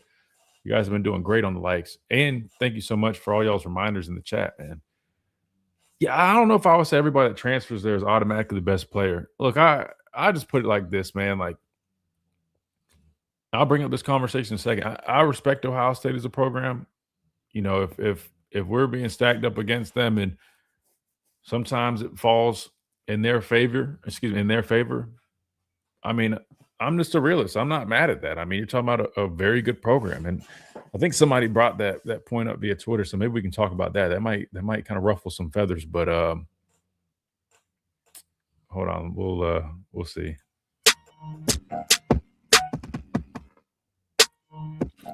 And welcome back into this Thursday edition of the Miller's Edge. Tide 100.9, 1230 WTBC. Big thanks to Gray Robertson, who just joined us via the phone lines, giving us the latest with softball, baseball, and, of course, giving us his thoughts on the Alabama quarterback battle, which I know a lot of people are fired up for Saturday, of course, to see the team. But let's just call a spade, guys. Everybody wants to see these quarterbacks and see kind of the updates with the battle. And I get it, man. That's always really exciting. But there's plenty of more storylines to pay attention to. I know Brandon mentioned the offensive line, heck, even the running backs. I love defense, man. I'm really fired up to see that defense get to work this Saturday. So let me know what you guys are excited most about this Saturday when it comes to A-Day. Who I guess maybe what player or position group do you really look forward to the most seeing this Saturday? If you guys are able to attend A-Day, let me know in the chat. 205-342-9904 is the number to the program. Let's go to the phone lines. We got Super Joe up next. Super Joe, welcome in. What's going on, How you feeling, man? There he is. What's up, my guy? Oh man, I'll tell you what, man. Everybody talking about the 8A coming up, and I say, I'm not going. I'll probably have to hear back. I probably, I ain't getting off my job till like 6 in the morning, so it's gonna be kind of tough for me to be running down there at a time like that. But I'll say this, yeah, but I think it's gonna be the best quarterback that's gonna get the job. So that's what I'm gonna see. And then from what I understand, Chris, we're gonna be having. We look like we might have a real good defense. I've been hearing that through the grapevine a little bit. Mm-hmm. Yeah, I'll say this. I think the defense definitely has some nice potential. I mean, the toughest part for me, even seeing them is that, until you really go out and see them against another unit, it's hard to come up with a true definitive on what you really have. And I think most coaches would agree with that statement. But from what I've seen, man, I think they've got a lot of potential. There's a lot of intriguing guys that I think could, in fact, step up, and that's going to be important. I mean, we talk about this defense. I mean, the secondary returning, we all know how important that is and key that is, but front seven, right? That's the main emphasis when we talk about this defense. And I think there's been a number of guys stepping up and doing some good stuff this spring, and I think over the course of the next few months, it's going to be even more important that, everybody continues to solidify that. But the good news is when you're hearing a lot of good noise about guys like Caleb Woodson who transferred in or, Devin Tompkins, those guys are replacing some, key pieces, right? Whether it was all three linebackers leaving, up front on the defensive line, you lost a lot of players, a lot of production on the front seven. So hearing some of these guys stepping up and emerging so far through spring is definitely very encouraging for a unit that has a lot of potential going into this upcoming season. Oh, okay. And yeah, because I mean, and one thing about I still say, in all fairness, I still believe Kalen DeBoer is going to be a national championship coach for another year or two. It could be this year, it could be next year after next. But you know what? We know college football has changed and stuff, and I'm not going to dare say for the greater. Okay, but you know, it's because college football done got very kindred to the pros. You know, it's a money thing and bouncing. You know, but now it's just like I just wish sometimes the old days would just live a little bit again. Let's take away, break down this NIL deal and all this transfer portal, because that's just too much luxury, too much meat on one pizza. That's an overextended meat lover. That's causing a very big that's causing a very big cancer to the college program. I like the way you put that. You're kind of making me hungry, though. I ain't gonna lie. You know, it's lunchtime. Talking about, you know, on a pizza, man. I say this all the time. When it comes to my subs, my pizza, whatever it is, I throw the whole garden on there. I want the peppers, the onions, the lettuce, tomato. I want the whole garden. So, man, you're making me crave one of those big old Supreme pizzas, man, with the meat lovers and Supreme together, pretty much. I want everything on it, but. No, you're right. It's definitely different. You're the second man like that. You're the second man. I know it's like you're the second man like that. Because, you know, I know one lady, she was a little woman. She wasn't no bigger than, I would say, either, Lawrence Sisson or Hazard Dennis. But when it came down to pizza, she said she could maul like a crocodile. You know, and don't pick up no weight. And because I know one time a man said, one time a man bought some pizza on the job, and one bought some pizza on the job, and it was like buffalo wings, and the buffalo wings stacking, and the supervisor acted like he had a problem with it, and acted like he had a problem with it, and then what he did was, you know, he tried to throw everybody off and whistle. Then like 12 supervisors came in, and then guess what he did? He said, you know what? Since it's Friday, supervisor's gonna get the first piece of it, and it tricked the whole employees, and then everybody else eat. and then tricked everybody, and tricked everybody, and said all the supervisors were gonna eat first. Now that was smooth, but it was dirty. But at least but you know, I thought that was a little dirty. Supervisor eats first. That was a little dirty, but it was funny. Yeah, that's a little sneakiness right there. That's funny. Yeah, but then at the same time, he said, but did nothing go to waste. True. He said nothing went to waste because you had folks that came in, because you had folks that came in on a starving stomach. You know, you there are people. He said you had some folks here that ate in a day or two, and believe me, it was like whatever. It was like 20 boxes a piece, and all different malls and living type of buffalo wings. But they said after the before less than 3 hours, they said it wasn't a crumb left. And then those bones were just as clean. But yeah, I'm gonna say this though. You know, I've been hearing, you know, I was hearing, you know, some things too about something like with that there was some possible rumor that there was some link. It was a small link. Now this came from some fans outside the UA. I mean, outside the UA, saying that there was some things about something going on at USC. Lincoln Riley might be stepping down in about another year or two. That's an interesting point, man. I'll be honest. I haven't heard that. I wouldn't even know. I don't keep up too much with everything out there, but I looked it up real quick. I don't see anything specific, but that would be interesting. I mean, I feel like he's got a good backing over there. I mean, I feel like the NIL is probably pretty dang good. I mean, I know they just paid a freshman tight end a whole boatload of money. So I don't know. I'm not sure about that, but I will say, I mean, I feel like Southern Cal's probably a pretty decent spot. Now, the school itself, it ain't in the best part of California, but it seems like he's got a good backing. I think they probably recruit pretty well, and I don't know. He's not like an older guy, so I don't know why that would be the case. But I don't know. We'll have to see, man. But Super Joe, I appreciate you calling, man. Great stuff as always. I appreciate it, man. Hey, I enjoy your show, Chris. Take care. Keep doing what you're doing. Yes, sir. Thank you so much for those words. I appreciate that. We got to hit a timeout real quick. When we come back, we keep on rolling. 205-342-9904 is the number to the program. We're talking all things, really, I guess everything. But we'll dive back into some more Alabama football talk and get y'all's thoughts. What are you most looking forward to on A-Day? Today was the final practice ahead of A-Day, so we'll talk some more Alabama football on the other side. Right here on the Miller's Edge, Tide 100.9, 1230, WTBC.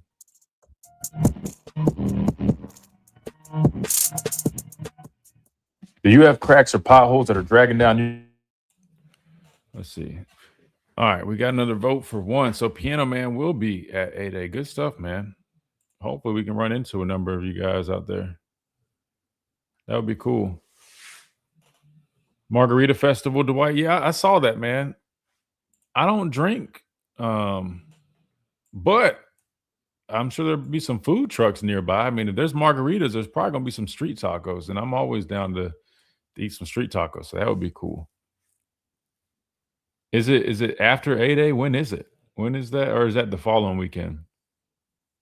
Want Morgan and Hill? Both Hill and Jeff. Wait. I'm confused on that one. We got another vote for yes. All right, so we got some more people going. By the way, if you're wondering, yeah, we got a little poll going in the chat, man. Who's going to be at 8A? They just added this new feature. We can do polls now, which is cool. So, and I think we can move it around too. No, let me just leave it. Oh, no, we'll leave that in the corner. But yeah, we'll start working those polls, man, while we do the show. That's cool.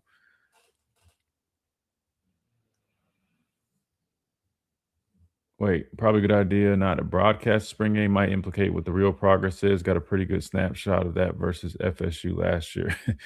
Wait, man, Trevor from the Facebook streams, man. I mean, he's definitely he's a tough critic, man. He's a tough critic. Just send a new open to use. Oh, sweet. I'll look at that, Joey. Let me see. Maybe I can pull it up while we're doing this. I'll definitely check that out. Down Smith, Seth, Russo, Earl Little, all instant starters. I wouldn't be so quick to say all instant starters, man. I mean, of course, when you recruit a guy like James Smith, who was a starter here at Alabama, you would assume, yeah, he's an instant starter at Ohio State. I would hope so, if he's leaving from the University of Alabama where he was a starter. So, I mean, that one, yeah, for sure. Caleb Downs, I mean, we all knew. Yeah, I mean, I'd imagine you guys were on the same page as us, but, you know, we've talked about on this show, that dude as a freshman had every indication that he was going to be, you know, a big-time prospect when it was time for it. You know, so you expect that. Everybody knew that. It was no secret. Seth, I don't know if I would have considered Seth like a penciled-in immediate, you know, starter transferring to Ohio State. Yes, he was a starter here. There's a good chance he, you know, went there to start, but there was also a good chance that maybe they might have had somebody else that could have beat him out. I mean, he didn't just get that job. He definitely earned it, but he did a damn good job when he was there. I guess what my point is, I wouldn't just say it's like, I don't know. I listen, I respect Ohio State as a program. Personally, I do. And I would almost go as far as saying, get this, I'll say this. This might ruffle some feathers, but we'll talk about this. And then it's going to be an honest conversation.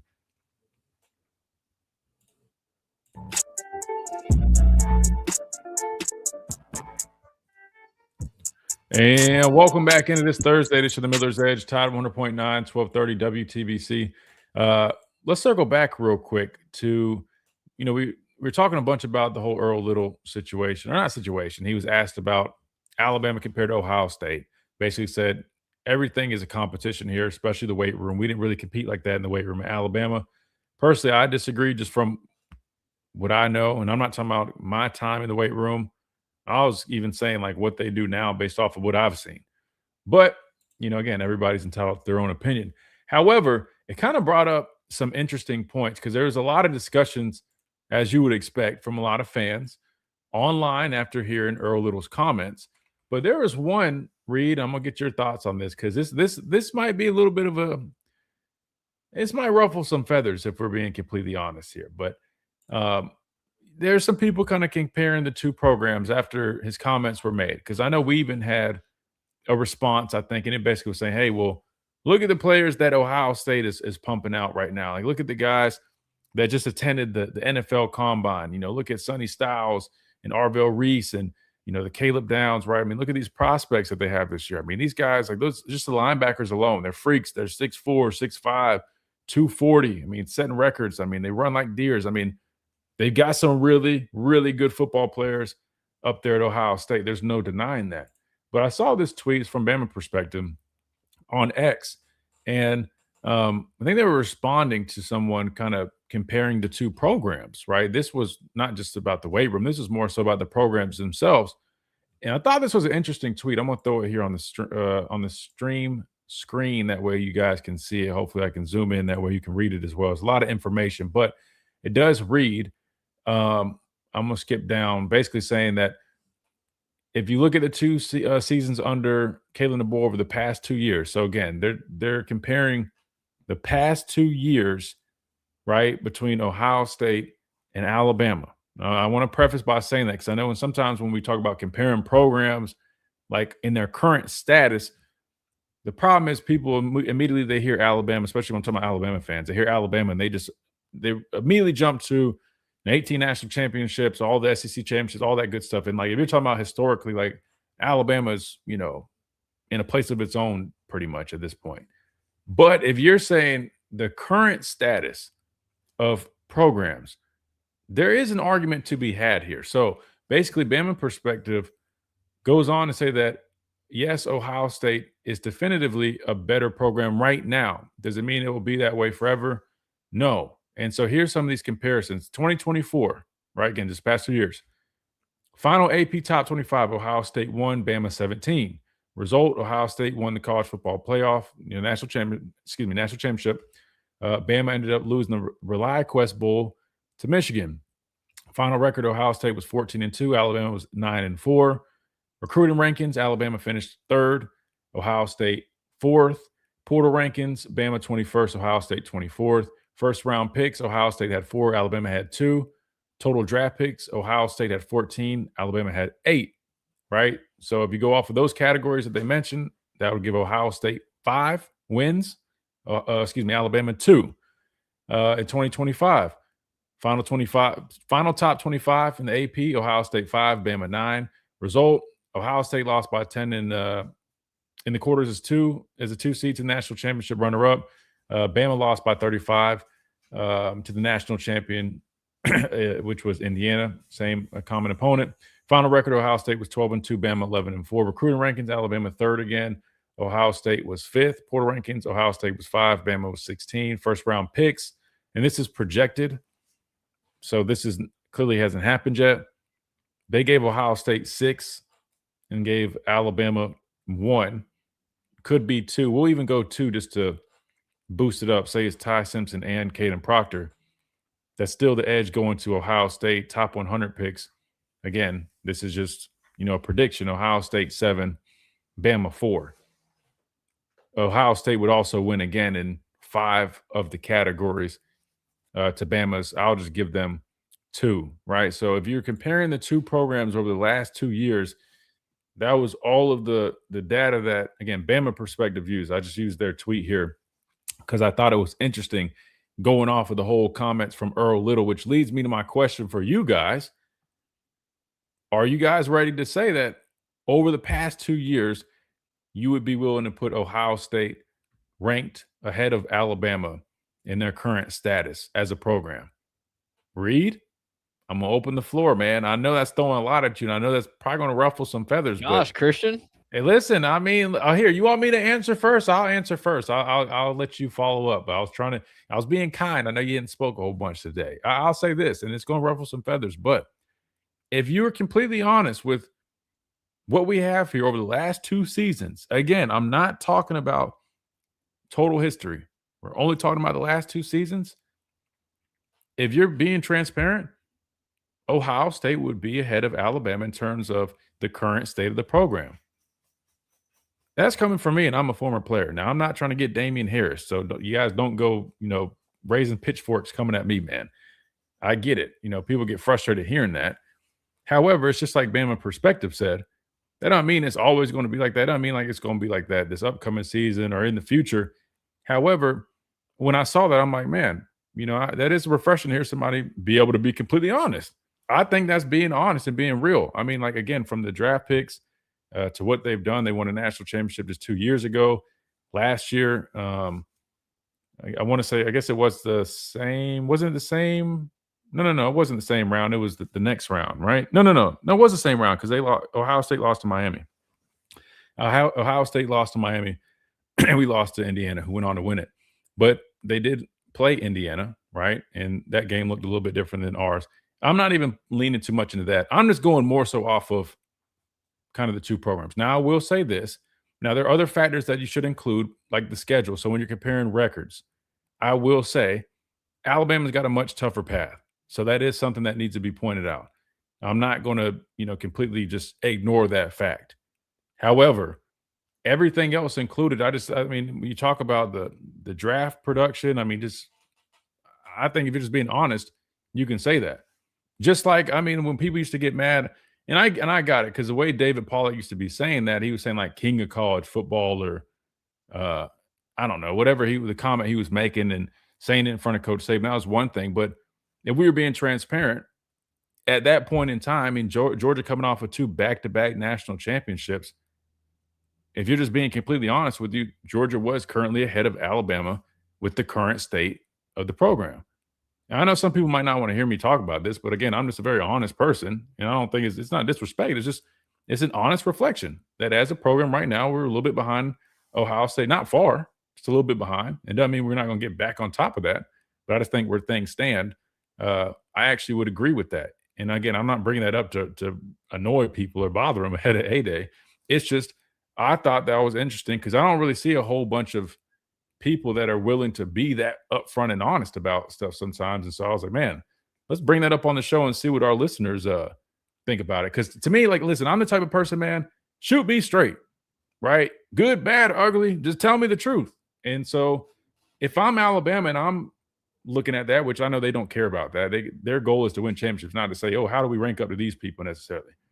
I would use that personally, like if I was on this staff, to say, look, we're going to use that as fuel. Not like, oh, it's disrespect and we need it for motivation, but saying, hey, when we compare these numbers and these figures and we really take a look in the mirror, take a look at our reflection, there's some things that we need to kind of get back to doing, which I think Alabama can do. I mean, they mentioned this as well, like the recruiting rankings. And I think we're doing a good job. We're getting some good players, and there's just some little things we need to clean up and get back to. But yeah, I thought that was a very honest take from Bama perspective. So now, Reed, that I've answered, I've kind of cleared it for you. You don't have to be so nervous about sharing your opinion, man. Go ahead. Who do you rank ahead right now in terms of current programs? Ohio State or Alabama? Well, yeah, I already had my mind set up. I was just more so curious if, you go ahead and in the case of taking some of the heat. But no, I did have Ohio State because you got to look at, and of course, this is a sample size of only 2 seasons credit. But I look at it in the aspect of, coaching is everything, right? Ryan Day has been at Ohio State for 9 years, 7 of those as the head coach. And so he's kind of established what he knows works. And if I'm being completely honest, like there was a point during that 2024 season where I believe they were trying to run, Ryan Day out of there. And then he went on to win the national championship. And so I think it's been more so of a Ryan Day's been in that system for a lot longer. Now, not right. That's an excuse for Alabama. You got to give Ohio State the applause that they've done in these past 2 seasons. But I think if we get a larger sample size, then I think we can ultimately determine, like, hey, if we 4 or 5, maybe even 6 years down the road, then we're like, okay, that makes a little bit more sense. For sure. And looks like people in our chat they're keeping it real too. They're not too mad, man. I don't see too many pitchforks so far. Well, I guess we'll see how this take ends up going once more people hear it. But listen, I think it's just being honest. And if anything, again, it's a good measurement to say, hey, these are some things we need to kind of get back to get back to having that prominence, which I'm not saying that's easy to do. I mean, the landscape of college football makes it tough. Like someone pointed out, it's also hard when you're comparing a program. You just mentioned the consistency of Ryan Day.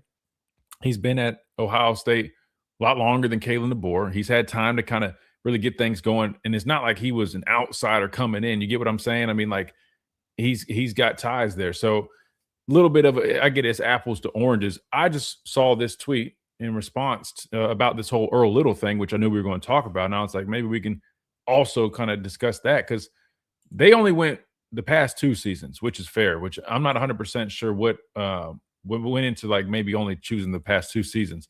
Not there's a problem with it. I just was curious. I didn't know if something, made them only pick 2. But what also is interesting is if you do spread it back to maybe 4 or 5 years, I think the conversation gets a little bit more interesting. They still are going to have the edge in terms of that national championship. But I think it might be a little bit closer when you look at it the past 4 or 5 years, and maybe a little bit more of a fair comparison, given that we just talked about the new coach that's only had 2 years, hasn't even had enough time to really get things going. So I don't know. Maybe we'll kind of go back a couple more years and then revisit this, and maybe throw in another team or two to kind of see where we think Alabama might stack up. I know we got a couple folks on the phone lines. We'll do that when we come back right here on the Miller's Edge, Tide 100.9, 1230, WTBC.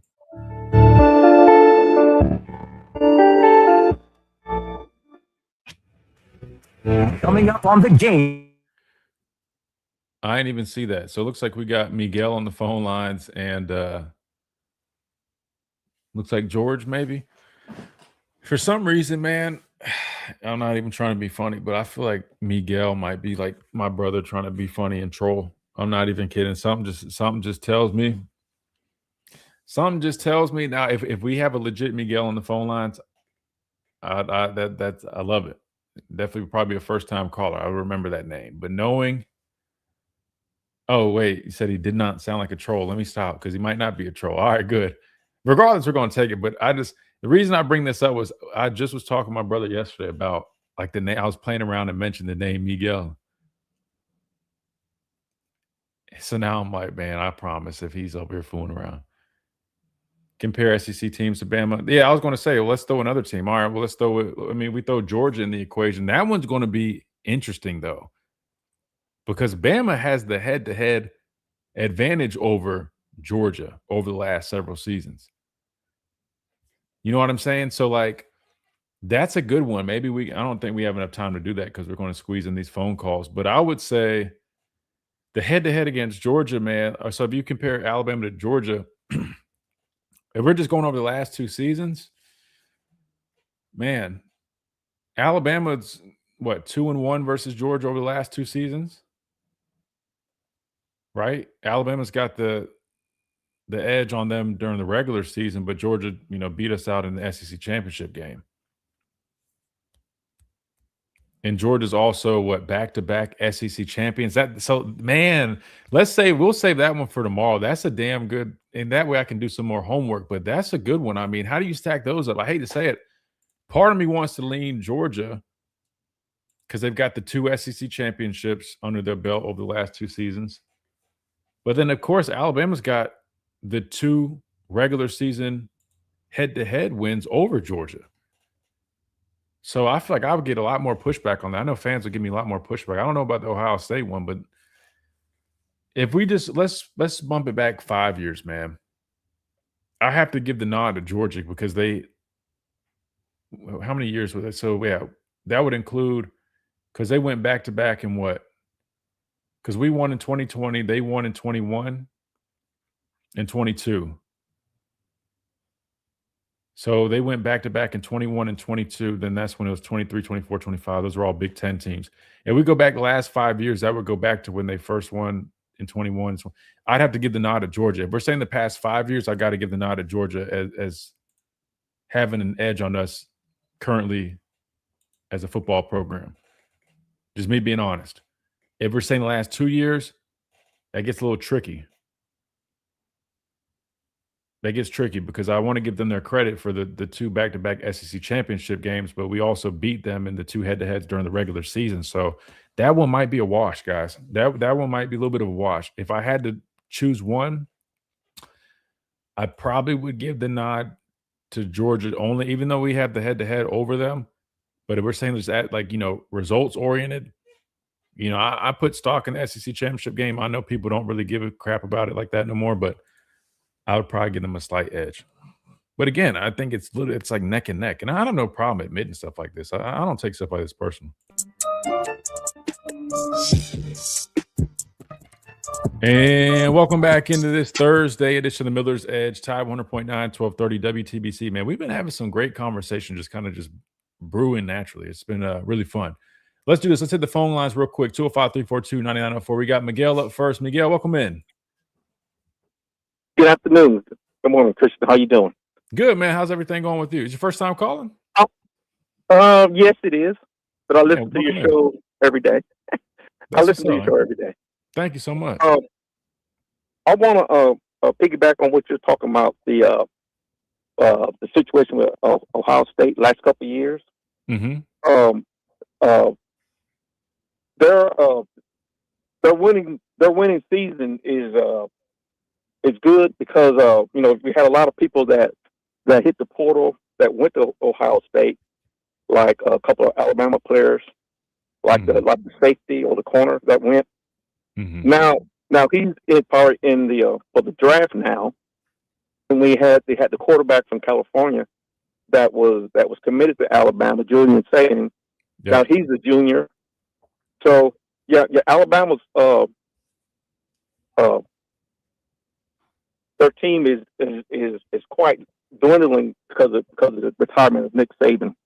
Right. So when you have a good coach like Nick Saban, people, most of the players who went to him, if they were good, with being five-star recruits. And right now, I don't think Alabama would never win another championship with the way the NIL is right now, on how they're buying players and the teams. You got the colleges with the money, like Ohio State. You got the Texas. You got the Texas A&M. You got the University of Texas with all these billionaires that's buying players. So it's going to be hard for some of the teams in the SEC to compete to get the players that they used to have, like what the players what Nick Saban had 10 years ago. So right. if you follow the money, you have the players. That's fair. That's fair. So I might have missed it, Miguel. Where would you, if you had to compare the two programs, would you give Ohio State the nod? But you're admitting that Alabama's got a little bit more of a they got a little bit more of an uphill climb. I give Ohio State the nod. Alabama is second right now. How about this? I threw this out here during the break, man. Georgia. Let's throw Georgia in the equation now. Again, same conference now. Georgia a little bit above Alabama because of Kirby. Kirby has Nick Saban's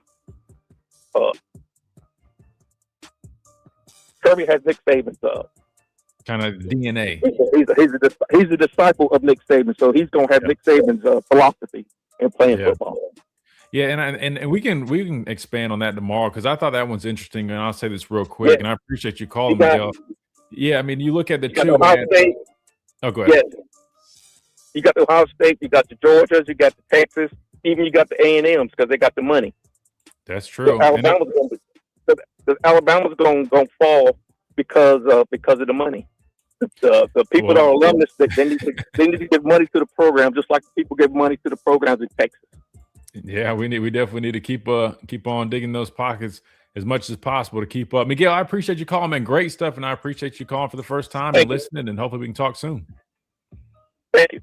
Yes, sir. Thank you. Real quick, got to remind you about our friends over at Lamprello Law. Again, Adam will join us tomorrow. We'll discuss the latest when it comes to all the cases and everything going on. Lamprello Law, education and advocacy, founded by Adam, attorney and professor. They got you guys covered for academic and career success, whether it's mentoring, test-taking, preparation, subject matter mastery, personal statements, resumes, and so much more. They've got you covered. And, of course, anything legal-wise when it comes to representation, First Amendment cases, NIL, all criminal defense matters, relentless advocacy, passion, genuine care. They got you covered. And, of course, it is affordable. So check them out, 201-317-5115. Again, that's Adam at Lamprello-law.com for the email. Lamprello Law, the official representation of Alabama, of here, us, Christian Miller on the Miller's Edge. We got to get out of here, and we'll be back tomorrow for a free-for-all Friday right here on the Miller's Edge, Tide 100.9, 1230, WTBC.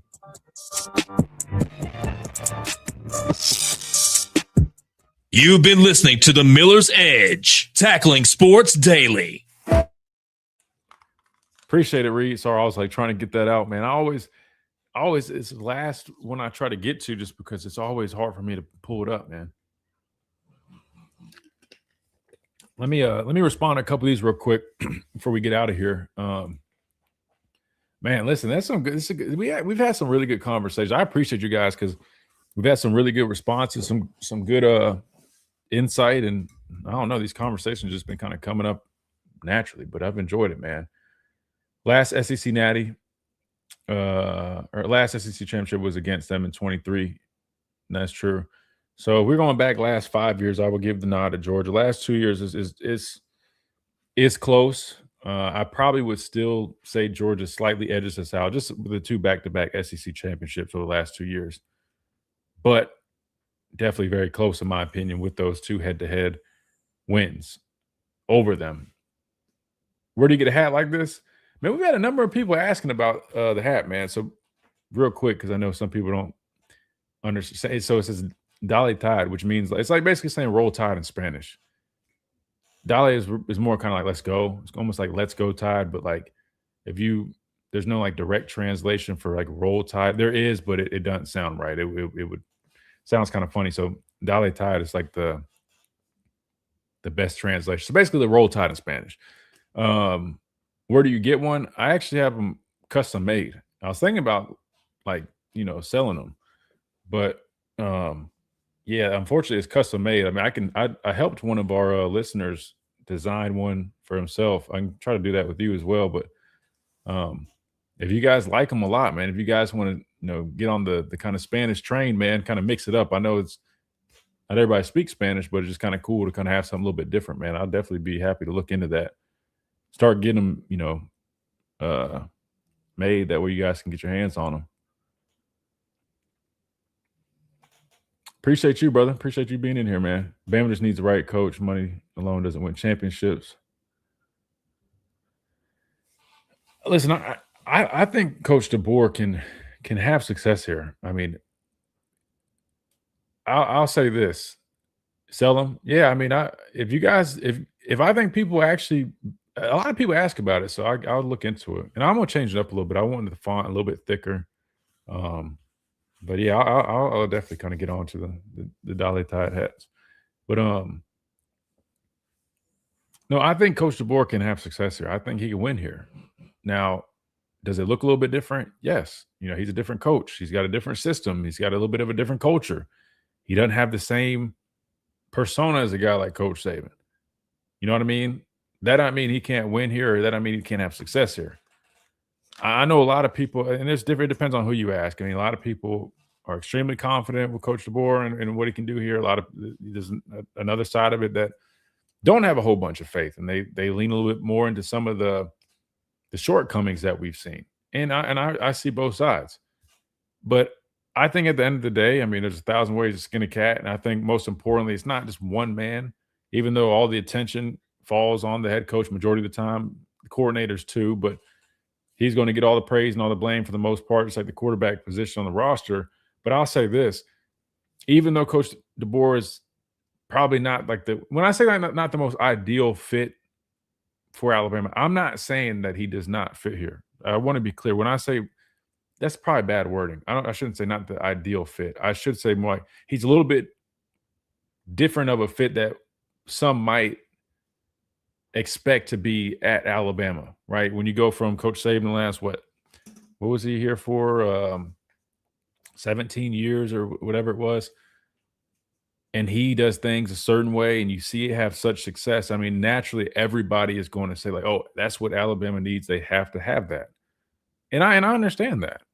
And I don't think it would be a bad thing to have some of that. But at the same time, I don't think that's the only answer. I mean, Coach DeBoer has been successful in his own way, in his own right. But I do feel that if Coach DeBoer, and I say if just because, I mean, I'd say if about anybody. I mean, I don't think there's anybody you can just go hire that's just 100% just going to win you a national championship. If Coach DeBoer is going to have that success, I think it's imperative that he is able to adjust and adapt, which I feel like we've seen some out of him, right? I think going and hiring Clem, going and hiring Coach Owens, tight ends coaches. I mean, I think personally, I think if you're going to do things a certain way, you have to have other guys to balance it out, right? I think that's important.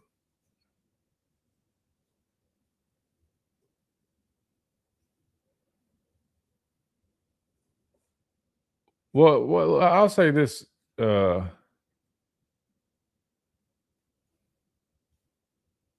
hold on. Let me catch back up. Don't get points for making the playoffs despite that. Got rid of the coach.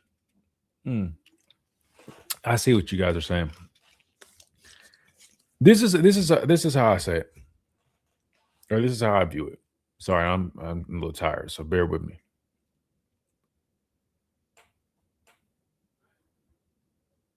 Huh. Wait, I might have to stay here for a second. These comments are interesting.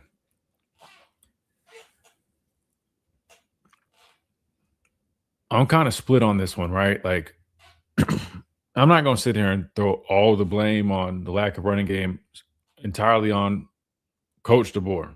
I'm not going to do that because I do know, I mean, you got the offensive line coach, you got the running backs coach, you got the offensive coordinator, you got the personnel. I mean, all that's involved. Now, if you're just saying like the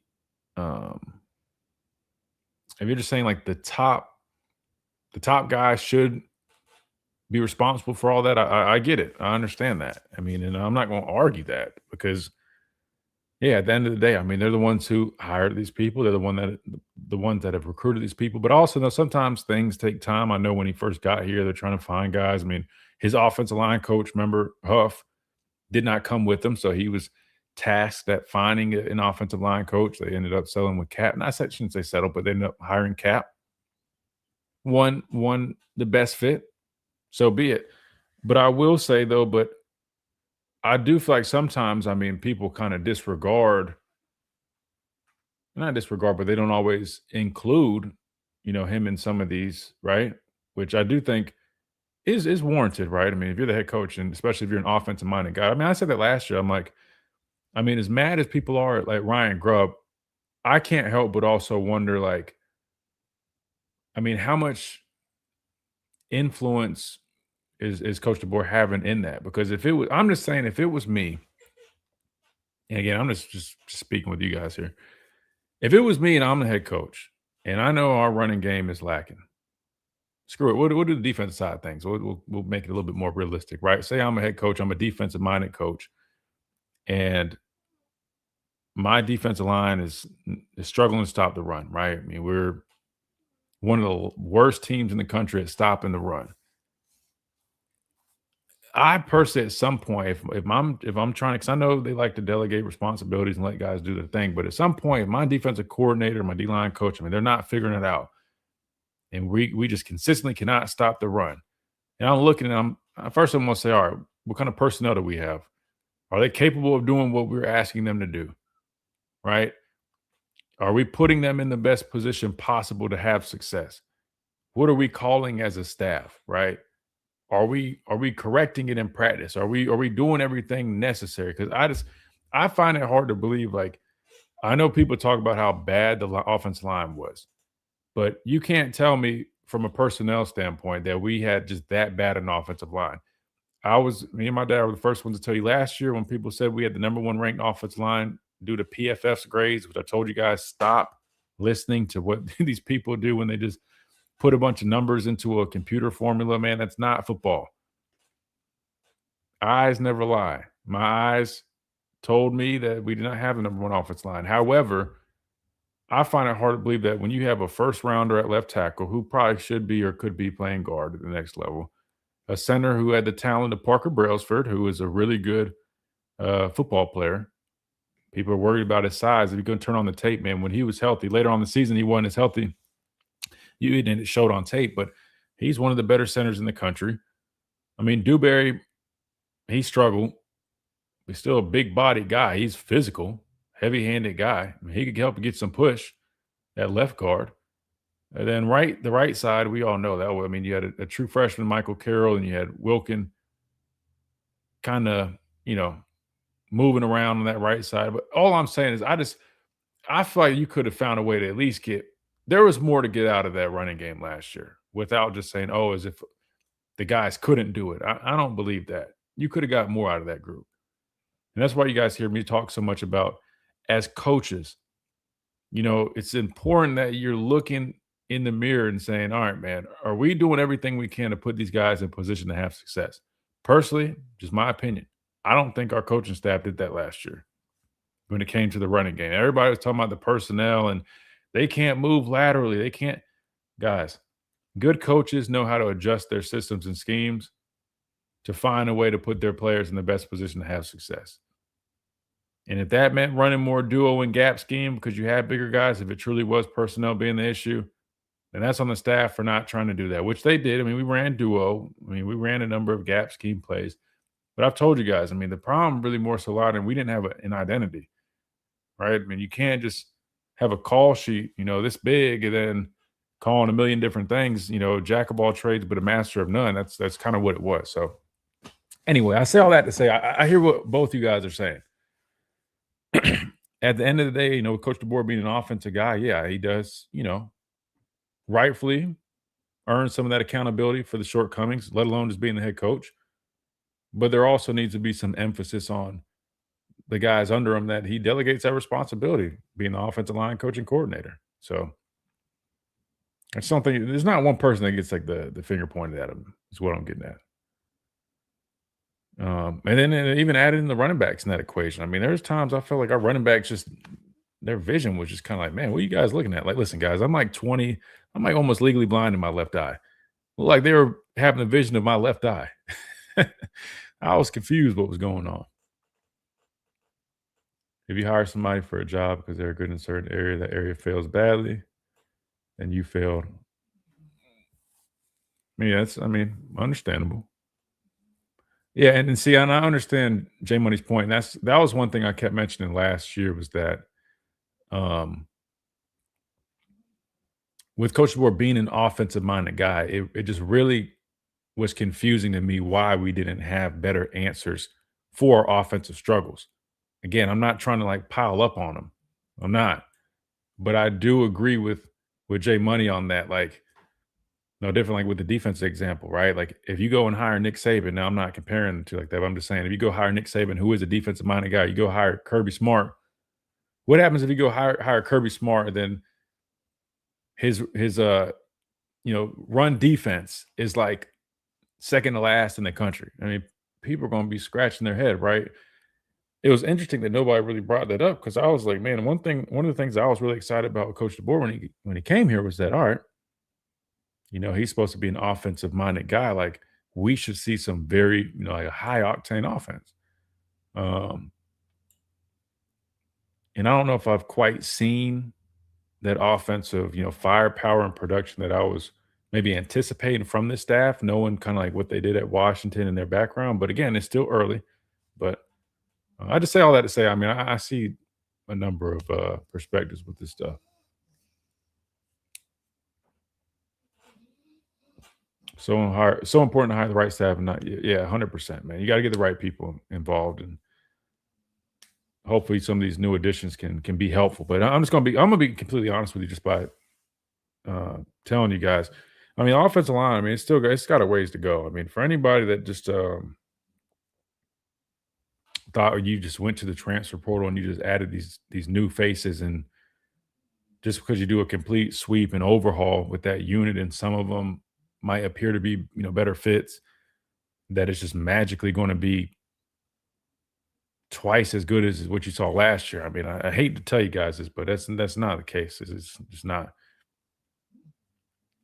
They got some work to do, and again, it's perfectly normal. They're really young and really new, but they still got a lot of stuff they need to keep improving on. But we'll have to see. We'll have to see. Coach has been here 2 years, but he's not a right fit. Ryan's got 5 or 6 years before an Natty. Kirby took him some same amount of time. Dabo took 8 years. Yeah, I know you're responding.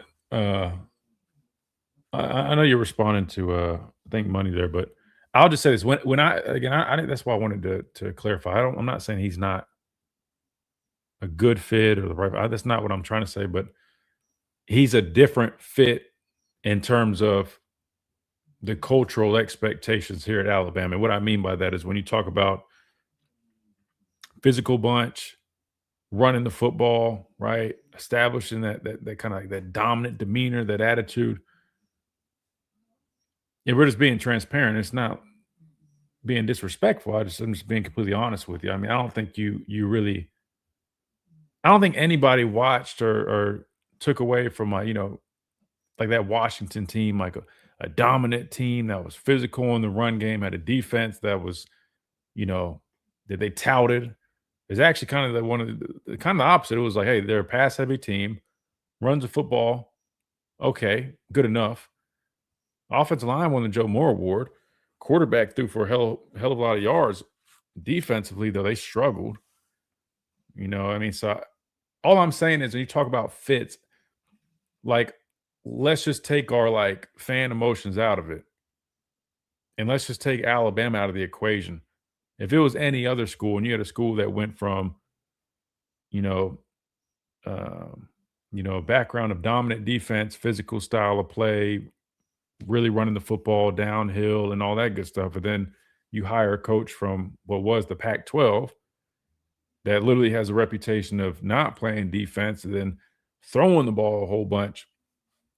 If we were being honest here, we would literally say, yeah, that doesn't seem like an ideal fit. So I think that's where it comes from. If you take Alabama out of the equation, I think it makes sense. And that's not a shot at like Coach DeBoer or anything like that. Again, I think he can be successful here. I just think his style is a little bit different than what most people probably would have imagined following Coach Saban and kind of what was built here in Tuscaloosa with the brand of football that Alabama has been so accustomed to playing. Hence why you hear so many fans voicing, whether you want to call it frustrations or concerns, right? But that, again, 1,000 ways to skin a cat. You can win a national championship with a high-powered offense that throws the football a lot. You have to establish a running game and have balance, but they did that at Washington. They found a way. Now, granted, the path to the championship was a lot different than it is here in the SEC. But you can score a lot of points throwing the football through the air. At one point, our offense was one of the most efficient offenses this past season without running the football effectively. You guys remember that? Our time of possession was one of the better statistics, at least in the conference, and we didn't even do a good job running the football. But we found ways to move the football down the field, even though it's through the air with extensions of the running game. And that's what I mean by there's 1,000 ways to skin a cat. You can win with a different style here in Tuscaloosa. It's going to look different, but it still can be successful, but it's going to take a number of things, That's how I view it. Facts, things have changed, but I'm okay with that. All I'm saying is you have to give things time. Yeah, no. Yeah, and I agree with you 100% on that. You're 100% right. I don't think it's fair to say after just 2 years that you have a definitive on how this thing will or is going. Completely. You can judge on like how it's gone through 2 years. That's fair. But I think it is important to give time. I even said I wouldn't even be quick to rush to judgment even after year 3, which I know some people might think I'm too patient on that. But I just think with year 4, that's at least one whole cycle of a recruiting class, of him getting guys in as freshmen. And I know guys are going to leave, but then after year 4, those guys would have been, moved on and been seniors. That's a whole cycle of players. And in my opinion, I think that's probably a little bit more fair because if you think about it, year 1, he really was using the pieces that were still here. Not saying they're bad pieces. They're good pieces. There's some really good football players on this team, right? It's not like he didn't have good players to work with, but weren't necessarily guys he brought in. Fit might not have been the best. Philosophy, mindsets could have been a little bit different. That's why you probably saw some of the, I wouldn't call it tension, but it probably didn't flow as smoothly, which makes perfect sense. And then year 2, which was just last season, slowly started to look like it was kind of taking on more of his identity. And I just know from,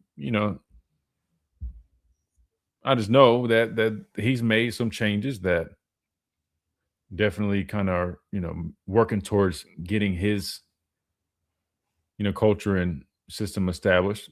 So year 3 will be interesting to see how it looks. And I think ultimately year 4, in my opinion, will be enough time for me to at least say, hey, this is my overall definitive on what we've seen over the last 4 years. And I can confidently say whether I think it is going to be, or it's going to work out great, or maybe it won't. And that still isn't like I say, it still could end up, like you mentioned, those other guys took even longer than 4 years. So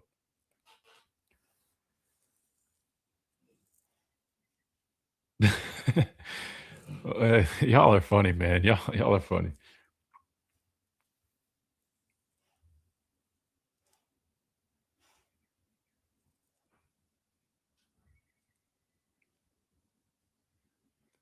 Third year shows where the program's going. Honestly, find that as excuses, but let's give the board 2 more seasons, and if things haven't improved enough, what then?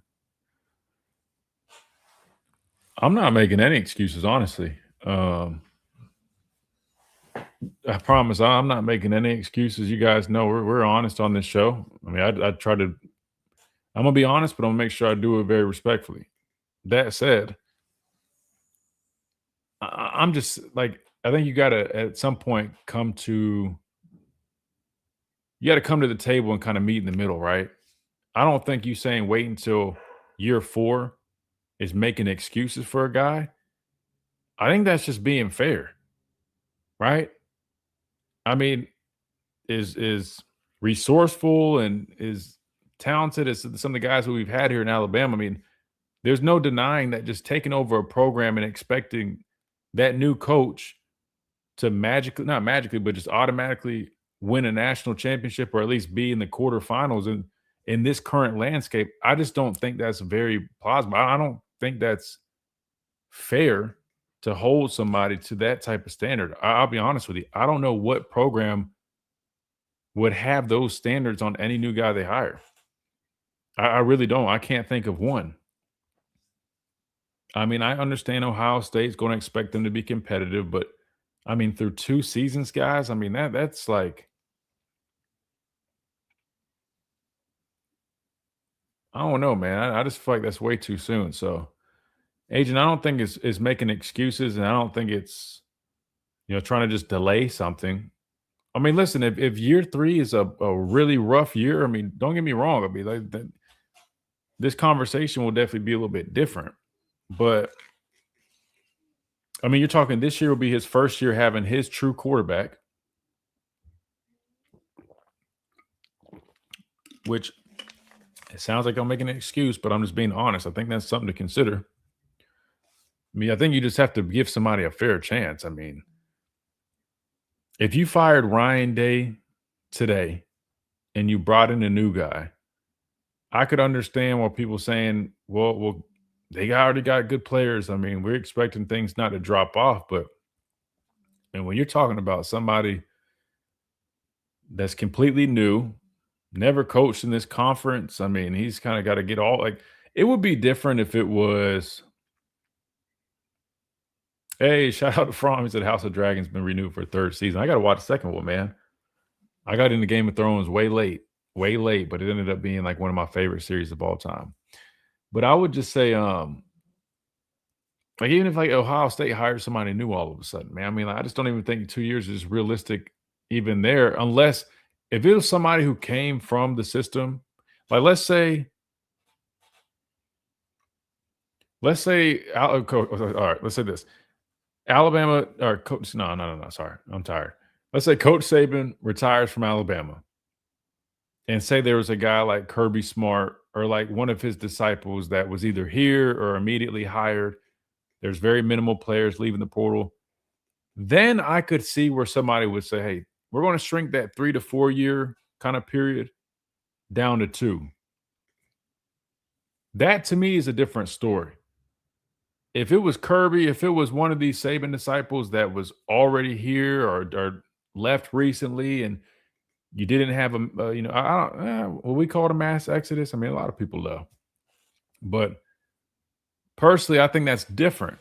If Ryan Day left and they had some disciple under him, I mean, and they didn't lose many players. Yeah, I can understand the expectations being a little bit, shrunken down. But you're talking about a new guy that had no experience whatsoever with Alabama, the SEC. I mean, like none of it, man. I just think 2 years is too short of a time for that scenario. Just my opinion. And I think a lot of people would agree with that. I think that's just very fair, man. But we all know that the expectations at Alabama are far exceeding, the expectations of any other program. So it's all expected. Hey, guys, it's been a really good conversation. I would love to keep hanging out, but I'm not going to lie. I'm going to kick back for a second. I need to get some food in my system rest my voice a little bit. But I appreciate each and every one of you guys. I really do. Excited about this weekend. Got some big stuff going on. Of course, 8A and definitely Monday we'll fill you in on everything. And of course, we got Coach DeBoer joining us on the show. Hell, maybe we'll just ask him, hey, you think you're a good fit? No, I'm kidding. No, I wouldn't do that. No.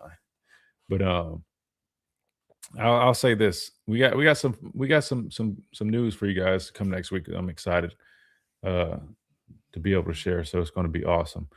That said, you guys watching on X, appreciate you guys. Always remind you, if you haven't already, check us out on YouTube. We post extra content there. Plus, we're on the road to 5K. Let's see where we're at right now. We were at 4420 earlier. We're still at 4420 right here. So like, share, comment, all that good stuff. That always helps us out. We appreciate everything that you guys do to help us grow, and hopefully we can keep bringing some great entertainment, some great insight to you guys. Of course, we're going to have plenty of insight and content coming out of this weekend with 8A. Looking forward to that. But yeah, that said, I'm gonna get off here for today. We'll be back tomorrow, same time, same place. Adam's going to join us. Maybe my pops will be on here. Ryan Anderson might jump on here. I forgot to text him back. He said he could do Friday or next week, but either way, hopefully we'll hear from Ryan Anderson soon and talk with him. But appreciate you guys. Have a great rest of y'all's day and look forward to seeing you guys tomorrow.